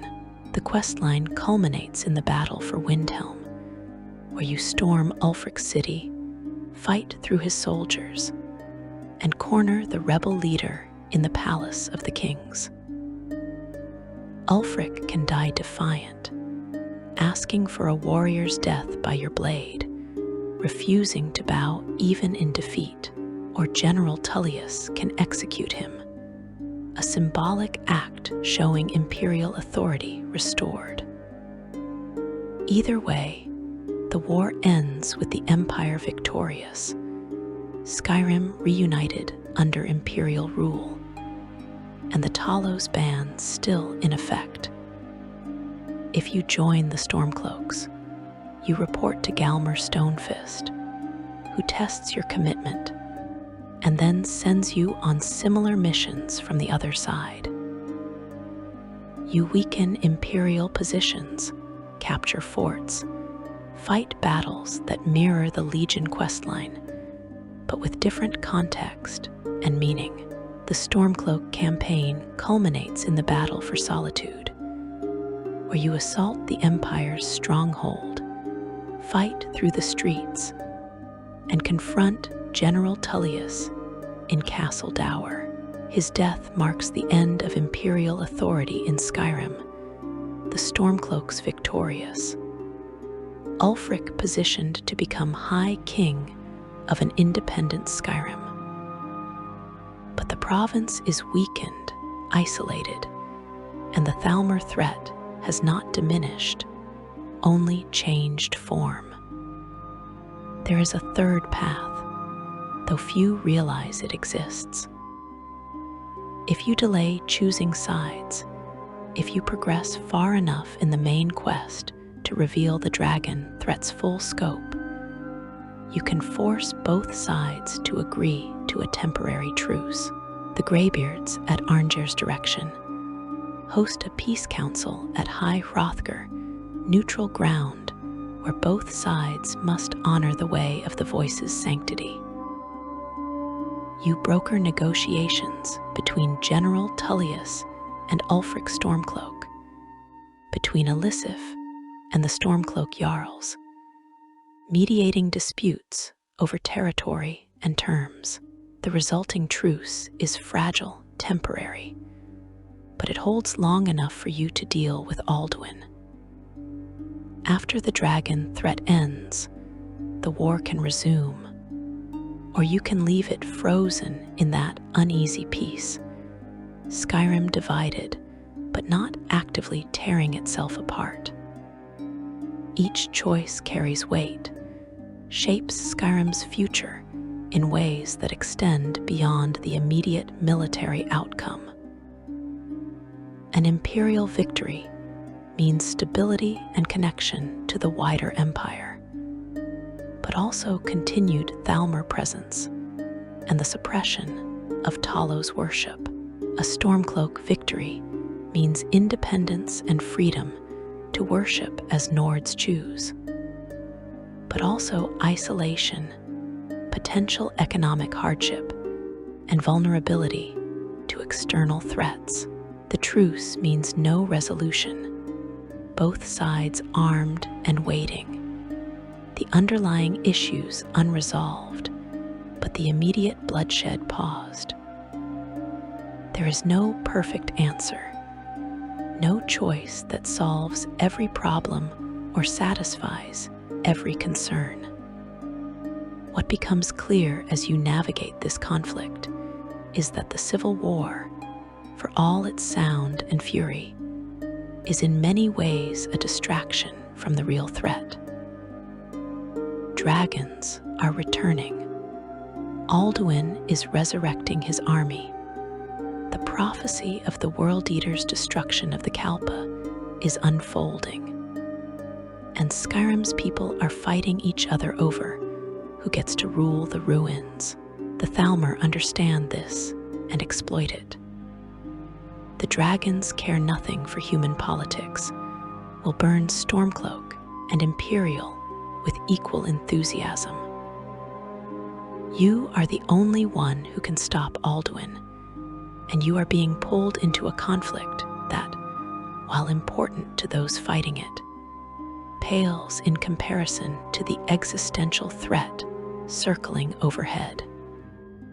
The Civil War is a tragedy of good people fighting for understandable reasons while being manipulated by forces that want them all to lose. It is the Empire trying to hold together what the Great War broke, sacrificing its soul to preserve its body. It is the Stormcloaks fighting for freedom and tradition while enabling exactly the isolation and weakness their enemies want. It is Jarls trying to protect their people while making choices that endanger them. It is you, the Dragonborn, forced to choose between flawed factions, or to walk away from both and focus on the larger mission, knowing that whatever you decide, people will die and Skyrim will bear the scars for generations. Section 5. The Path to Sovngarde. The search for the Elder Scroll becomes an odyssey unto itself, a quest that takes you deep into the forgotten corners of Skyrim and the stranger corners of knowledge that most mortals never glimpse. The College of Winterhold holds the first clues.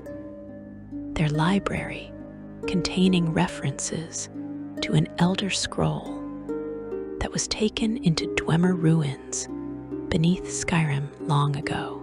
But the Dwemer, those deep elves who disappeared from existence in a single moment thousands of years ago, left behind more mysteries than answers. Their ruins sprawl beneath half of Skyrim, vast underground cities filled with machines that still function, traps that still kill, and constructs that still guard whatever secrets their creators thought worth protecting. Your search takes you to Ulftand, a Dwemer ruin on the surface that descends deep into the earth. You navigate through ice caves and ancient corridors, past the remains of an expedition that came before you and met terrible ends. The deeper you go, the more alien the architecture becomes. All bronze and strange angles, mechanisms that click and whir after millennia of operation. Falmer, the snow elves who were betrayed by the Dwemer and devolved into blind, twisted creatures of hatred, hunt through the darkness with their chorus pets. You fight your way through, solving puzzles involving spinning mechanisms and tonal locks, descending ever deeper, until finally you emerge into something impossible. Blackreach is a realm that should not exist, a cavern so massive it contains its own sky, its own ecosystem, its own impossible beauty. Glowing mushrooms the size of trees illuminate underground lakes. Dwemer towers pierce the darkness, their mechanisms still clicking and whirring after millennia. The ceiling stretches so far above you that it fades into darkness that mimics a starless night sky. This place exists outside the normal world, a pocket of wonder and horror that the surface has forgotten. Creatures both familiar and strange wander this underground realm, and the Falmer have made it their domain, building their twisted settlements in the ruins the Dwemer left behind. The Elder Scroll lies somewhere within Blackreach, in a Dwemer structure called the Tower of Emzark. Finding it requires you to navigate through this underground wilderness, past dangers both mechanical and organic, following the faint traces left by the Dwemer, who last walked these passages thousands of years ago.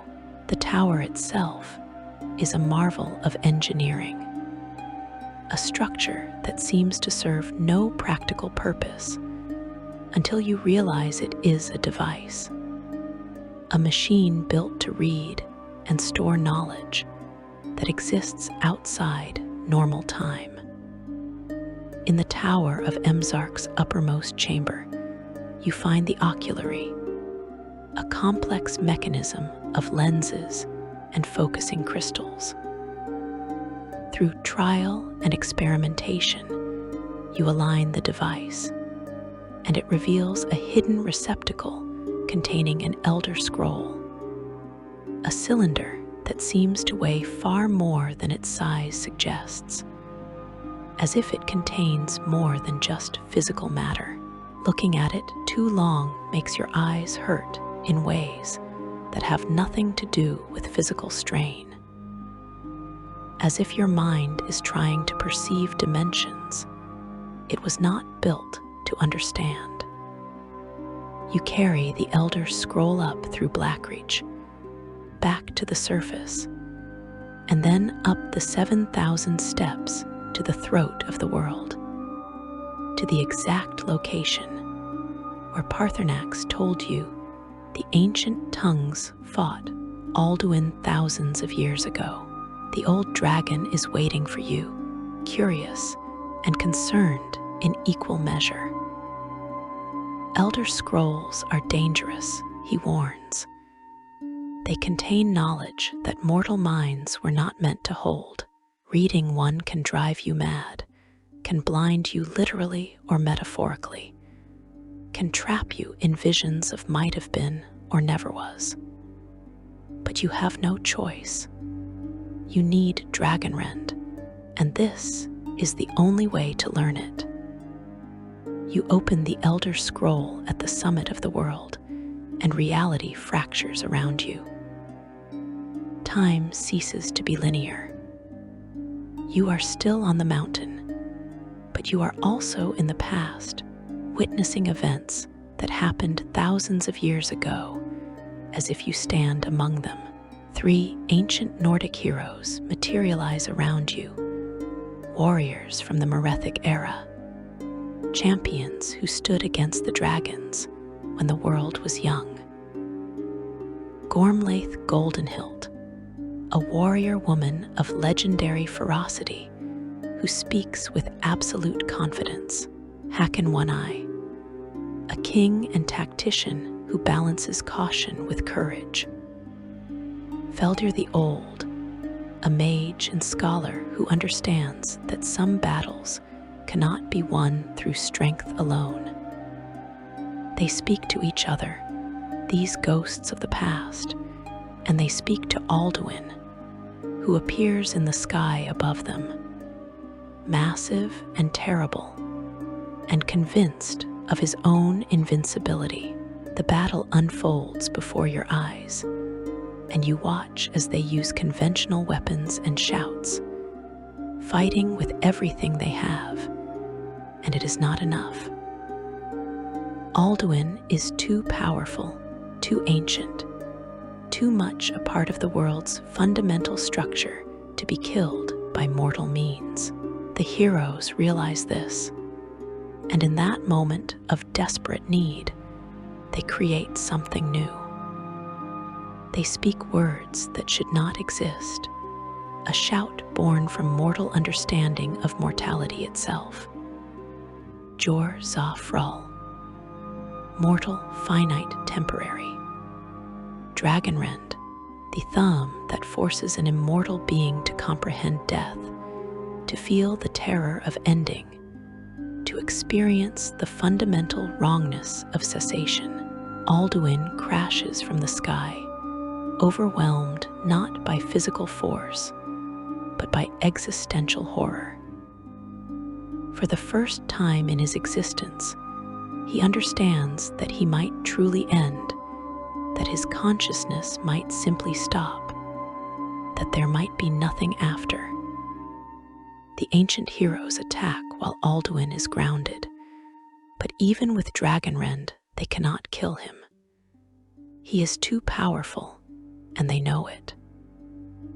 Feldir produces an Elder Scroll, the same one you hold in your hands, and he uses it in a way you do not fully understand, speaking words of power that tear at the fabric of time itself.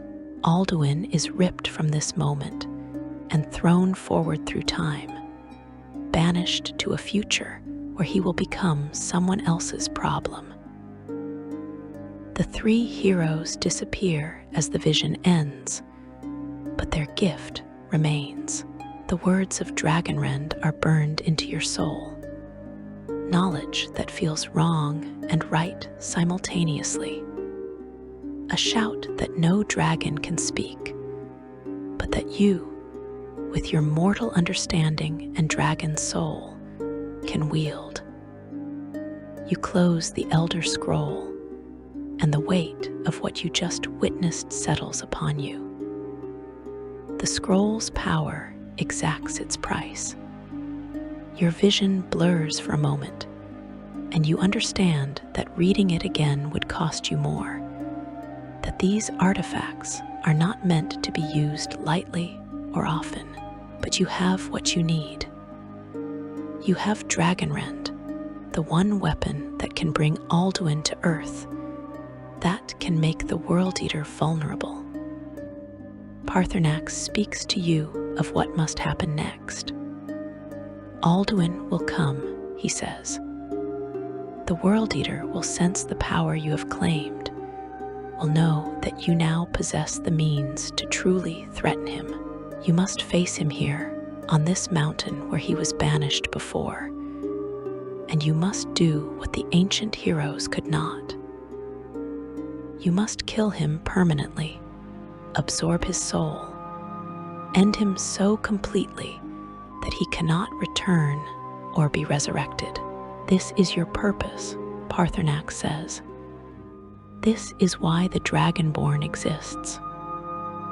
The confrontation does not take long to arrive. Alduin appears in the sky, drawn by some instinct or perhaps by destiny itself. He lands on the word wall, massive and terrible, his black scales seeming to absorb light itself. He speaks in the dragon language, words of contempt and fury. He calls you Davakian, Dragonborn, and in his voice, you hear something that might be respect, or might be hatred, or might be both. You are a paradox to him, a mortal with a dragon soul, something that should not exist, but does. The one thing in all of creation specifically designed to end him. The battle is everything the ancient stories promised and more.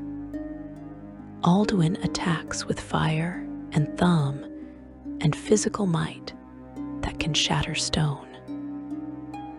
You respond with Dragonrend, speaking mortality into his immortal essence, forcing him to crash to earth again and again. Each time he falls, you strike with whatever weapons and magic you possess, carving through scales that have endured since the beginning of time. Paarthurnax joins the fight, an ancient dragon battling his own brother, and the mountain shakes with the force of their conflict. But something becomes apparent as the battle progresses. Alduin is not at full strength. He has been spending his time resurrecting his army rather than regaining the power he possessed before his banishment. He is not the World Eater at full strength, not the aspect of Akatosh meant to consume the Kalpa and begin the cycle anew. He is diminished, and this gives you a chance you might not otherwise have had. You wear him down, strike after strike, shout after shout, until finally he cannot rise again. Except he does not die. Not here, not like this. As his strength fails, Alduin tears open a portal through sheer force of will and desperation. He flees, disappearing into a realm beyond the mortal world, and you understand immediately where he has gone. Sovngarde, the Nordic afterlife, the hall of valor where warriors who die with honor spend eternity in feasting and combat, where the ancient heroes wait under the watchful eye of Shor himself. Alduin has retreated to the one place he thinks you cannot follow, where he can devour the souls of the honored dead and regain his strength. The Blades confirm your suspicions when you report what happened. Delphine and Esbern discuss the implications with grim determination. Sovngarde is not a place mortals can simply visit. It is reached only through death in glorious combat, or through ancient portals that have not been used in thousands of years. But there is a way, they believe. The dragons know how to reach Sovngarde. If you could capture one, if you could force it to take you there, you might be able to reach Alduin before he regains his full power. You return to Whiterun, to Dragon's Reach, that hall built specifically to hold a dragon in the ancient days, when such a thing seemed necessary. Jarl Balgruf is skeptical, then alarmed, then resigned as you explain what you need to do. You need to trap a dragon in his hall, in the trap that has not been used for thousands of years, and then force that dragon to carry you to Sovngarde. It is insane, dangerous, and absolutely necessary. The alternative is allowing Alduin to consume the souls of the dead until he is strong enough to end the world. The Jarl agrees, because what choice does he have? You lure a dragon to Dragon's Reach, using a shout that calls him by name.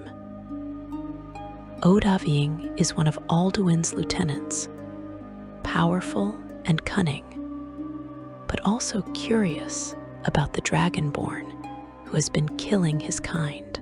He comes to Whiterun, attacks the guards, and you fight him on the porch of Dragon's Reach itself. When he is weak enough, you trigger the trap, and ancient mechanisms spring to life. A massive wooden beam swings down and catches Odahviing's neck, pinning him, holding him fast despite his struggles. He is captured, furious and trapped, and you approach to negotiate.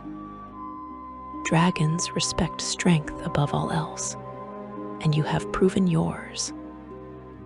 Odahviing speaks with what sounds like grudging admiration. You are Davakian.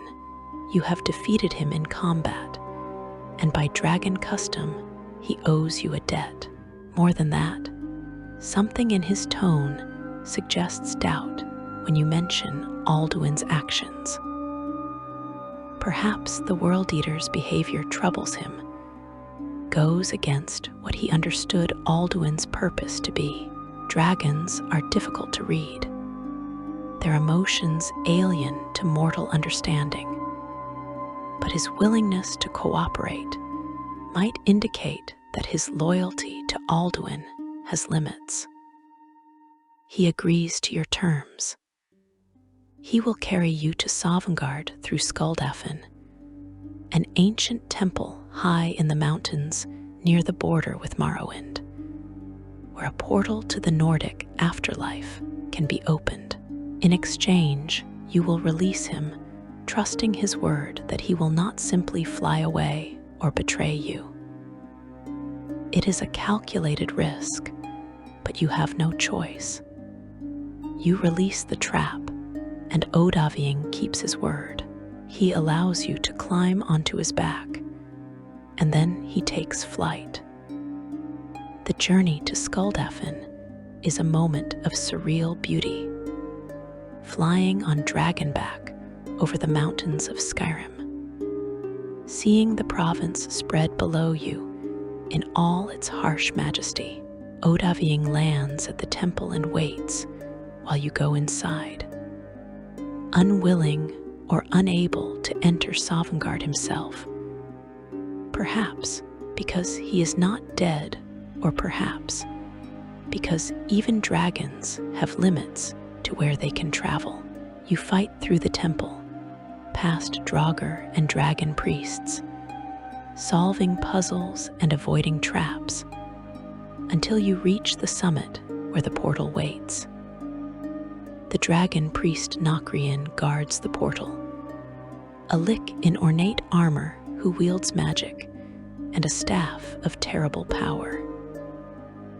You fight him in the shadow of the portal, and when he falls, you claim his mask and his staff, adding them to the countless artifacts you have gathered on this impossible journey. The portal itself is a swirling vortex of energy, and you step through without hesitation, leaving the mortal world behind. Sovngarde is like nothing you have ever experienced. The sky is a constant aurora, green and purple lights dancing across eternal twilight. The landscape is a Nordic ideal made manifest: forests and rivers and meadows that stretch to infinity. The Hall of Valor looms in the distance, massive beyond reason, a mead hall that could hold all the warriors who ever lived and died with honor. But Alduin has corrupted this place. A thick mist covers everything, and in the mist you hear screams, souls being devoured, the honored dead being consumed by the World Eater. You meet soon at the bridge to the Hall of Valor, the ancient god who guards the way, who judges those who would enter Shore's hall. He challenges you, not out of hostility, but because it is his role, his eternal duty. You fight him, prove your worth through combat, and he allows you passage, acknowledging your right to stand among the honored dead despite still being alive. Inside the Hall of Valor, you find the three ancient heroes from the vision, Gormlaith and Hakon and Feldir, who have waited here for thousands of years, who recognize you as the one they saw in their own vision of the future, the Dragonborn who would finish what they started. Together, you step out to face Alduin one final time. The four of you use clear skies to drive away the mist, to strip Alduin of the cover he has been using to devour souls.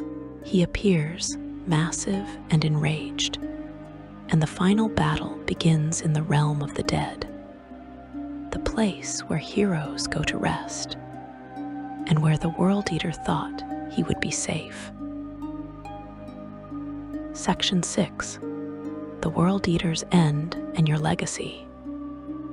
The final battle against Alduin in Sovngarde is not fought alone, and perhaps that is fitting. The ancient heroes who banished him stand with you, Gormlaith golden-hilt fierce and eager, Hakon one-eye calculating and strategic, Feldir the old wise and measured. They have waited thousands of years for this moment, for the Dragonborn they saw in their vision to arrive and finish what they could only postpone. Together, the four of you stand before the Hall of Valor as Alduin materializes from the corrupted mist, his roar shaking the very foundations of the afterlife itself. The World Eater has grown desperate, and desperation makes even gods dangerous. He has been feeding on the souls of the honored dead, consuming the essence of warriors who earned their place in Shore's hall, trying to regain the power he possessed before the ancient tongues used the Elder Scroll against him. But he is not at full strength, not the unstoppable force of the end times that prophecy described. He is still Alduin, firstborn of Akatosh, black-scaled terror of the ancient world, but diminished by his own choices, weakened by his focus on domination rather than his true purpose. You begin the battle by shouting, all four of you together, speaking the words of clear skies over and over. Lokva Kor, sky, spring, summer. And each time you shout, the corrupted mist retreats further. The shadows lift. The soul's Alduin was feeding upon escape his grasp. He screams in rage, diving from the sky with fire pouring from his jaws. And the fight truly begins. Dragonrend becomes your anchor, the weapon that levels the impossible field between mortal and divine. Each time Alduin takes flight, each time he tries to use his aerial advantage to rain fire from above, you speak those terrible words, Jorza Frall, mortal, finite, temporary. The shout strikes him like a physical blow, forces him to comprehend endings and cessation, and the absolute terror of not existing. And he crashes to the ground, overwhelmed by existential horror that no dragon should ever have to experience, while he is grounded, stunned by the weight of mortality forced upon an immortal mind. You and the ancient heroes strike with everything you have. Gormlaith fights with the fury that made her legendary, her blade singing through the air, striking at Alduin's neck and wings and vulnerable joints between his scales. Hakon coordinates the assault, calling out weak points, directing attacks to maximize damage, fighting with the tactical brilliance that made him a king. Feldir supports with magic and strategy, healing wounds, enhancing weapons, maintaining the pressure. And you, the Dragonborn, fight with the accumulated knowledge and power of your entire journey through Skyrim, with thumb and blade and spell, and the absolute determination of someone who knows that failure means the end of everything. The battle stretches across the approach to the Hall of Valor, a struggle that feels both eternal and impossibly brief. Alduin's fire breath scorches the ground. His physical might sends even the legendary heroes staggering. His voice, when he manages to shout back, carries the weight of eons, and the fury of a god denied his purpose. But you have something he does not. You have mortality's understanding of why existence matters, why each moment is precious specifically because it is finite, why life is worth fighting for because it can end. Dragons do not understand this, cannot understand this, and that fundamental incomprehension is their weakness. Slowly, impossibly, Alduin weakens. His movements become less precise, his fire less intense, his roars carrying notes of something that might be fear or confusion, or the first stirrings of understanding that he might actually lose this fight. You press the advantage, using Dragonrend again and again, never giving him time to recover, never allowing him to escape or regain his composure. The ancient heroes fight with what seems like joy, with satisfaction, with the knowledge that their long wait is finally ending, that the task they began thousands of years ago is being completed at last. And then, with a final strike, with one last Dragonrend that brings him crashing to the earth, Alduin falls. His massive body collapses before the Hall of Valor, and for a moment, he simply lies there, breathing heavily, black scales reflecting the eternal aurora of Sovngarde's sky. He tries to rise and cannot. He tries to shout and manages only a weak rasp. The World Eater, firstborn of Akatosh, the dragon who was supposed to consume the Kalpa and begin the cycle anew, is defeated. But something strange happens, something that has never happened with any other dragon you have killed. Alduin's body does not burn with the golden fire that marks a dragon's soul being released. His flesh does not dissolve. His essence does not flow into you to be absorbed and claimed. Instead, his body simply begins to crack and fragment, breaking apart into streams of energy that rise into the aurora sky and dissipate into nothing. Or perhaps into something beyond your ability to perceive. You do not absorb his soul, and this is unprecedented in your experience as Dragonborn. Unlike every other dragon you have killed, whose essence flowed into you to be claimed and absorbed, Alduin's soul does not transfer.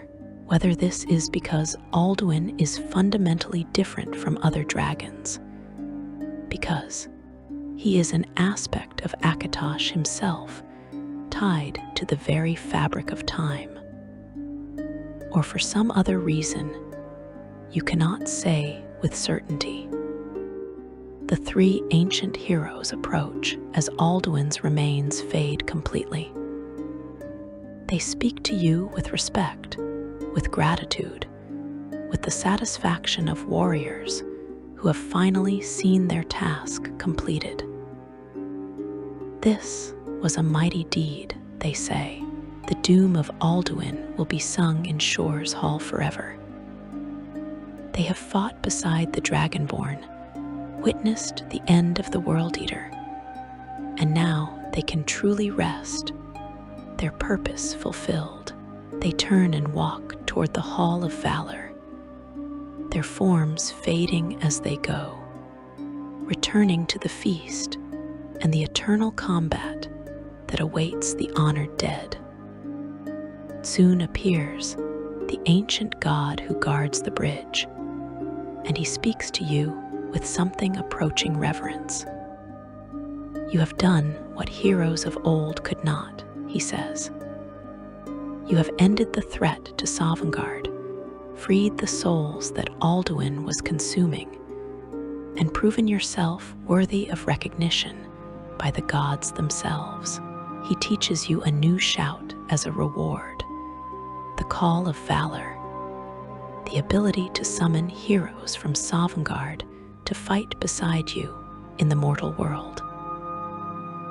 It is a gift few have ever received, a mark of extraordinary service to the Nordic pantheon. Then he asks if you are ready to return to the living world, and when you confirm, he sends you back with his blessing. You materialize at the throat of the world, back on the summit where you first learned Dragonrend, where you first confronted Alduin in the mortal realm. The transition from Sovngarde to Skyrim is jarring. The shift from eternal twilight and aurora to the harsh daylight and biting wind of the mountain's peak, and you are not alone. Dragons circle overhead, several of them, perhaps those who served Alduin most directly and felt his defeat across whatever connection they shared, their forms dark against the sky. For a moment you tense, preparing for another battle, but they do not attack. Paarthurnax is there, the ancient gray dragon perched on his word wall, and he speaks to the assembled dragons in their own language. He tells them what has happened, that Alduin is defeated, that the firstborn has fallen to the Dragonborn. The dragons respond with a mixture of emotions, their voices carrying disbelief, anger, confusion, and perhaps something like relief. Alduin had been resurrecting them, commanding them, forcing them into service as an army of conquest. Some had followed willingly, eager to reclaim their ancient dominance over mortals.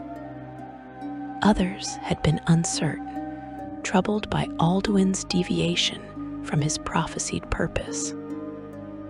Now their leader is gone, and they must decide what to do. Paarthurnax appears to offer them a choice, speaking in tones that suggest guidance rather than command. From what you can understand of the exchange, he presents them with alternatives to continued conflict. They can continue fighting mortals, can try to dominate and destroy and reclaim the power they once held.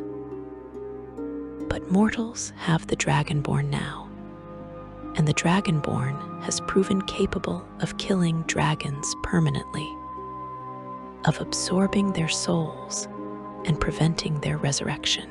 Or they can choose a different path, can follow the way of the voice as Paarthurnax has done, can learn to exist without domination, can meditate on the nature of power and the constant struggle between tyranny and wisdom.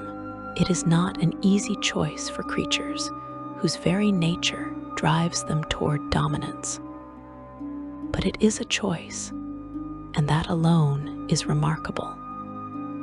The dragons debate among themselves in their ancient language, their voices like thunder rolling across the mountain. Some fly away immediately, refusing to submit or change, disappearing into the wilderness to become the dragons you will occasionally encounter throughout Skyrim, solitary terrors, haunting ruins and mountain peaks. Others linger, considering Paarthurnax's words, perhaps willing to try this strange, new way of existence. The gathering slowly disperses, and you are left alone with Paarthurnax on the summit of the world. The old dragon speaks to you of what has happened and what it means. Paarthurnax offers his interpretation when you ask what became of Alduin.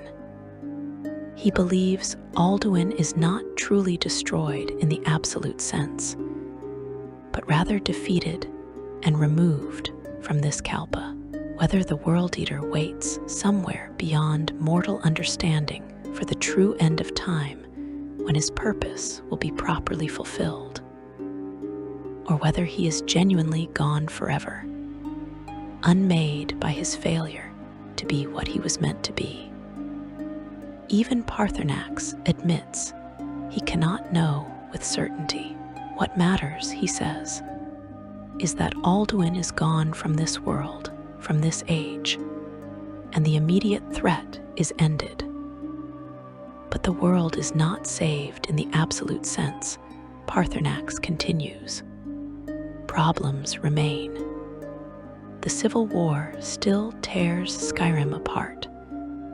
The Thalmor still scheme and manipulate. Bandits and monsters and dark forces still threaten ordinary people trying to live their lives. The Daedric princes still play their games with mortal souls.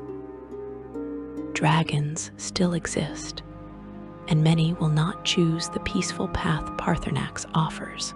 Your work, he says, is not finished. It may never be finished, but you have prevented the end of everything, and that matters more than can be easily expressed. He asks you what you will do now. You are the Dragonborn, the one who killed the World Eater, the most powerful individual in all of Skyrim, and perhaps in all of Tamriel. You could claim leadership, could become a Jarl or High King, could shape Skyrim's future directly. You could continue hunting dragons, seeking out every last one and absorbing their souls until none remain. You could pursue the countless other adventures and mysteries that wait throughout the province.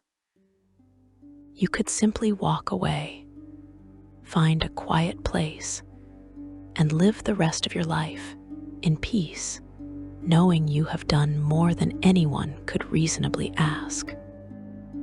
The choice is yours, as it has always been.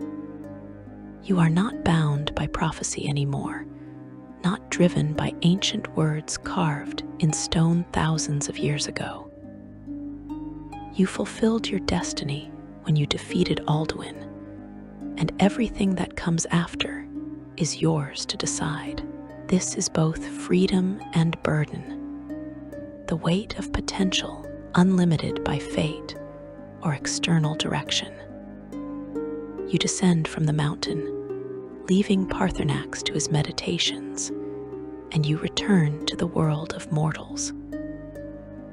Word of what happened in Sovngarde spreads slowly, because how do you explain that someone entered the Nordic afterlife, fought the World Eater with ancient heroes, and returned victorious? Many do not believe it. Many think it is exaggeration or fantasy. But those who know, who understand what the Dragonborn is and what Alduin represented, they know the truth.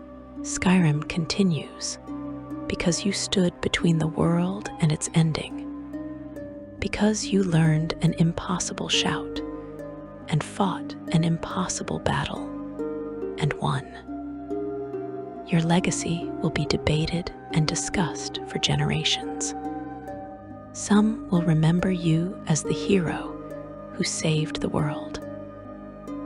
Others will focus on your role in the Civil War, whether you fought for the Empire or the Stormcloaks or stayed neutral.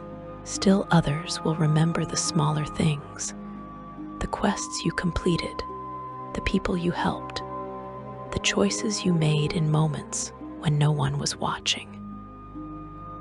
You are the last Dragonborn, and that title carries meaning that transcends any single action or achievement. But perhaps the most important legacy is simpler than any of that. You proved that mortals matter, that individuals can change the world, that destiny is not absolute, and fate can be overcome. You were on a cart heading for execution, nameless and powerless, and you became the one thing that could stand against the end of everything. If you can do that, what can others accomplish? What limits exist that cannot be broken? What challenges are truly insurmountable? The dragons are returning to their lairs and hidden places, some choosing peace, others choosing to remain threats that Skyrim will have to face. The Civil War will resolve one way or another, through your intervention or through its own terrible momentum. The Thalmor's plans will continue or fail based on factors beyond any individual's control. But Skyrim endures, Tamriel endures, the Kalpa continues, and it all continues because you walked the path from prisoner to hero, from nobody to Dragonborn, from mortal to legend. That is your story, your saga, your complete journey through the Elder Scrolls V, and it is a story worth remembering. If you enjoyed this deep exploration into the complete saga of Skyrim and the Dragonborn's journey, please consider liking this video and subscribing to the channel. Your support helps create more content like this, more deep explorations into the lore and stories that make these worlds memorable. Thank you for joining me on this journey through Skyrim's greatest tale. And until next time, may your road lead you to warm sands and your burdens be light.